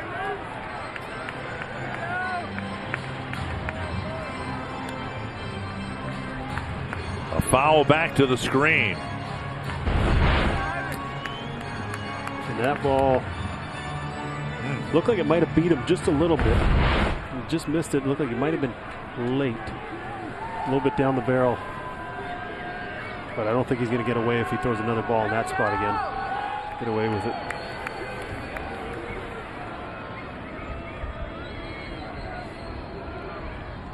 Popped up. A lot of foul ground here. Astudillo chasing it. And he can't quite get there. What would you guess? About twice the foul territory here in Philadelphia than we have at Target Field? Yeah. And especially towards the corners, towards the left field line, right field line, where the target is down that left field line is where Target Field really starts to get narrow. It's not quite Oakland, but it's still a lot of foul ground, which I think is the right thing to do in a hitter's park. You got to give the pitcher something so you get outs on pop-ups in foul territory. Another 3-2 with the bases full. Base hit left field. 2 runs will score. And now the runner coming home, and Adrianza holds the baseball. Rosario threw it to Adrianza, but Harper hesitated and then came in, pulling a trick that Eddie Rosario has used. 3-run score, and it's 10-4. And a heck of an at-bat for Rhys Hoskins. And Rosario kind of got caught holding the ball, not sure where he wanted to throw it. Harper was going first to third. Hoskins with a great at-bat right there. He seems to get the barrel to the ball very efficiently. And Eddie, the further the ball is from home plate, the easier it is for the runners just to start running around and just get it back to the infield. Whether you throw it to second or third there, Harper's not going to go if the ball's on the infield. And to second your thought, there have been more mistakes made by the Twins, not just trips to the mound, but more mistakes made by the Twins here tonight than there were in the first 5 games combined. And every game's not going to be perfect. There's going to be an ugly one or two throughout the year.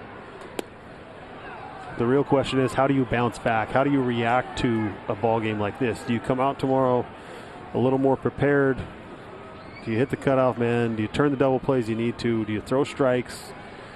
Anytime you're standing around as much as the Twins have on defense tonight with 9 walks and hit batters and errors, that's what happens. Flip to second, that ends a 7th inning that saw the Phillies add 3 more runs. Single, doubling the Phillies lead. Jake Cave will lead things off for the Twins. And it's good to see our friend Pat Neshek still pitching, now pitching for a really good baseball team. And again this year pitching well. It is, as Twins fans remember, his unorthodox delivery. Still getting guys out, and you do a little something different, you can stick around a long time. First pitch strike. A lot of changeups, occasional fastball. These left-handed hitters are going to see a lot. He speeds you up with his motion. Snapped his bat in a 4-hopper to second. Cave retired, 1 away. Companies of all sizes gain an edge by hosting their prospects and clients at a Twins game. You can take advantage of all that Target Field has to offer your business. Everything from a private suite to special group seating arrangements. Learn more at twinsbaseball.com/groups or call 800-33-TWINS and ask about a Twins Target Field group outing. Here's Jonathan Schoop, single to right, single to left, and a swinging strikeout.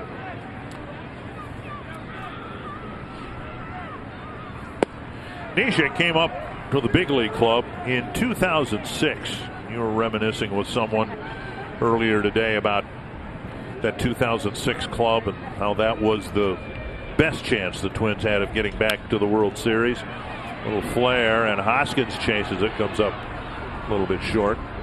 But Neshek was a big part of that really good ball club, and everything seemed to kind of turn south for the Twins when Francisco Liriano got hurt. But he came up 32 games, 37 innings, an opponent batting average of 176. Hardly walked anyone, only 6 walks and 53 strikeouts. Just off the outside corner. And he had a good year the following year as well. You don't see anyone else throw the way he does, and it's been successful for a long time. It was very successful when he first came up. He was huge in our bullpen.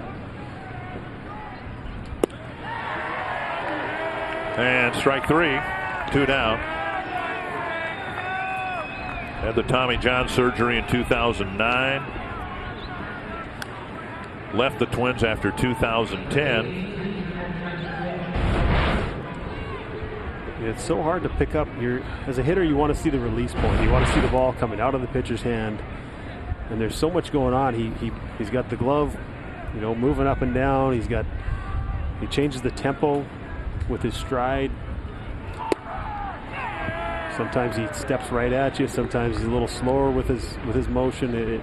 Everything he does is about disrupting the hitter's timing and rushing you in to swing at his pitches and trying to get you right as you get set in the batter's box. He's coming right at you. You got to be ready to hit. Since leaving the Twins after the 2010 season, he's pitched for the Padres, the A's, the Cardinals, Houston, the Phillies, and Colorado, and then back with the Phillies. Pitched in the All-Star game at Target Field in 2014. Been in the postseason 4 years. 2-time All-Star. Of course, the one thing he hasn't done is win a World Series yet. And he's on a team that might be able to check that box for him. 2-1. And now 2-2.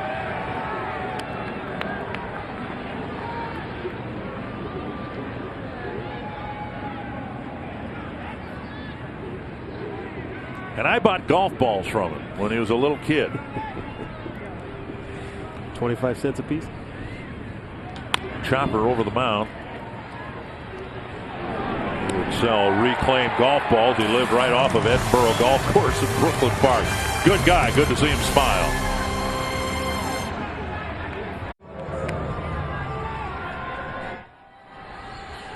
Here in Philadelphia, Bryce Harper's 0 for 4. Jorge Polanco's 4 for 4. He's hit for the cycle tonight. But unfortunately, the Twins are down by plenty, 10-4 as we go to the bottom of the 8th. And Trevor May will pitch next for the Twins.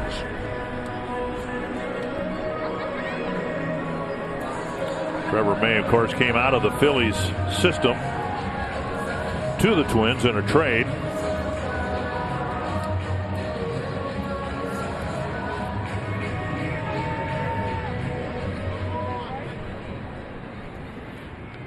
And he will pitch now against the Phillies here in the 8th inning. Ben Revere went to the Phillies. Trevor May, Vance Worley came to the Twins. And there's strike one. The Vanimal, as we affectionately called him. Man. Well, Ben Revere had, some good times in a Twins uniform. I don't know that anyone at the time. Snap bat, and Polanco can't spear it. And they're picking up pieces of the bat. But he doesn't care because it was a hit. Got the hit. Herrera with his 3rd hit. He's 3 for 5, and the amazing thing is, with the number of walks the Twins have issued, look at him grimace at first base. It would have hurt a lot more if he was out. I can tell you that much. So a leadoff single. I mean, Vance Worley was the opening day starter for the Twins the next year. And lo and behold, Trevor May is a much more promising pitcher. Astudillo fires to second, relay to first. Double play, nicely played by Astudillo, a catcher by trade. We've seen him play just about all over the infield and outfield. Well, you had to appreciate that. As a first baseman, he got rid of the ball quickly. That was a great play. He had the angle, so he wasn't looking at the runner's back. He gives him a good feed, gets back to the base. I mean, he looks like he's done that a 1,000 times before. That's a nice job. As we saw Hoskins not execute that play earlier, he set himself up with a lane to throw in. He's all over the place, and the ball seems to find him. What did Rocco Baldelli say today in his meeting with the media? That Astudillo is a baseball player. And it doesn't, well, of course he is, right? But within that description is he just wants to play baseball. You want him to play first base, he'll play first base. You want him to catch tomorrow, he'll catch. You want him to play in the outfield, he'll do that. He just wants to play baseball. And that's fun to see. You can tell he loves the game, and he's smiling, and you can always tell the way other teams react to guys. And I saw him before the game talking to a couple of guys on the Phillies, and it's he's just, things seem to happen when he plays, and action or entertainment seems to follow him. 2 down.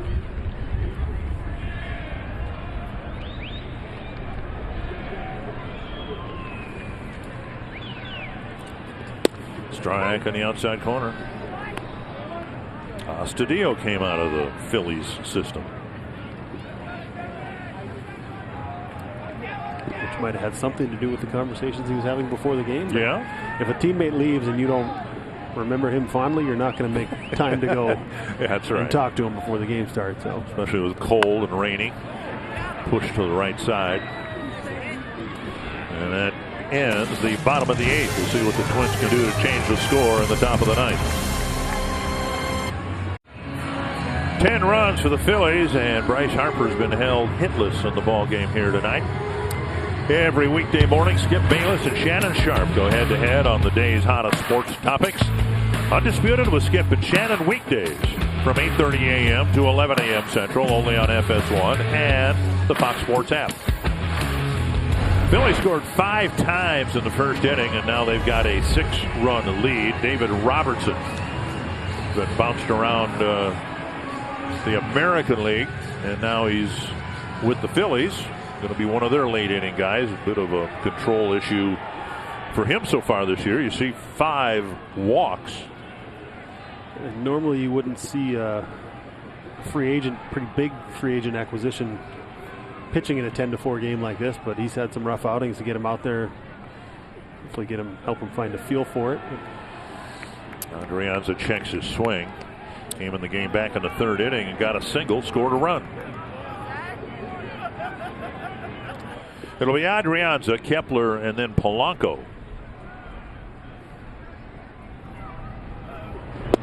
1-1.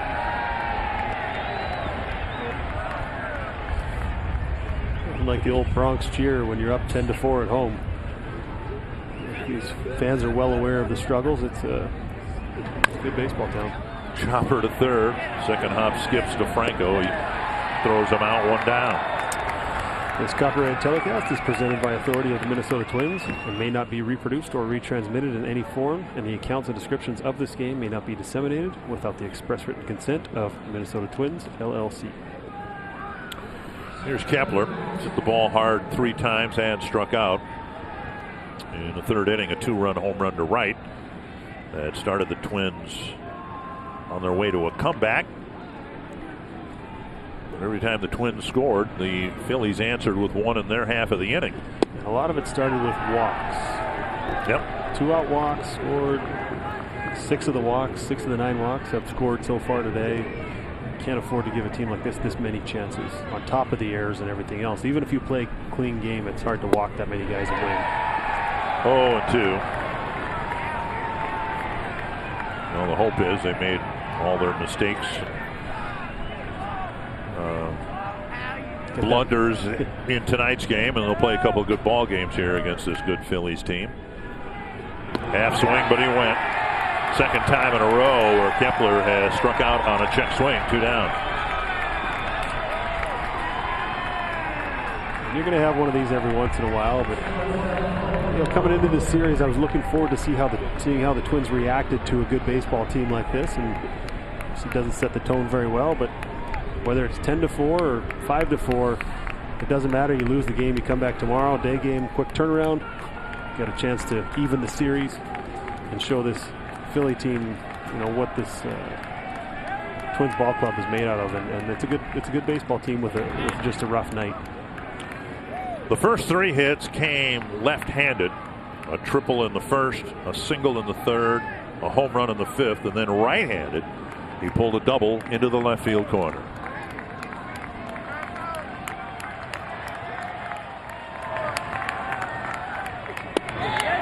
One and one. You can see, I think, the rain has picked up again, adding to the misery index.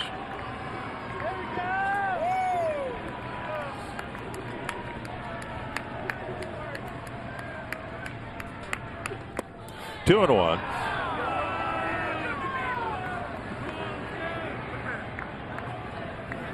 On the season, 10 hits in 25 at bats.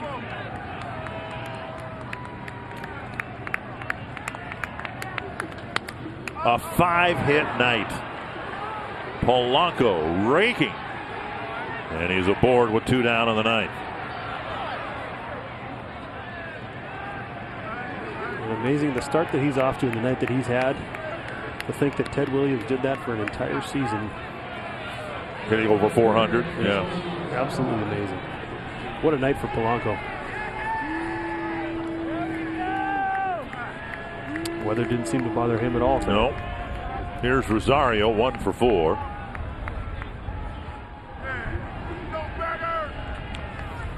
we believe the weather is going to be really nice tomorrow and Sunday. And the hope within that is that the quality of play will be better as well.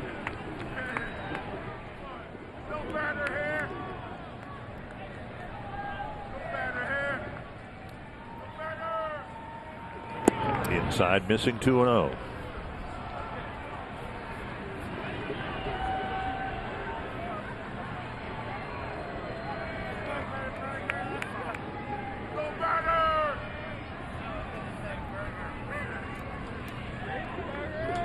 Foul back. 2-1. It looked like he had one thing in his mind right there. A 2-0 swing, why not? Give it a rip. Get that first one out of the way. Look for a positive to end this game on. Yeah. Twins came into the game in the first 5 games with just 1 home run. They've hit 2 tonight. 2-2.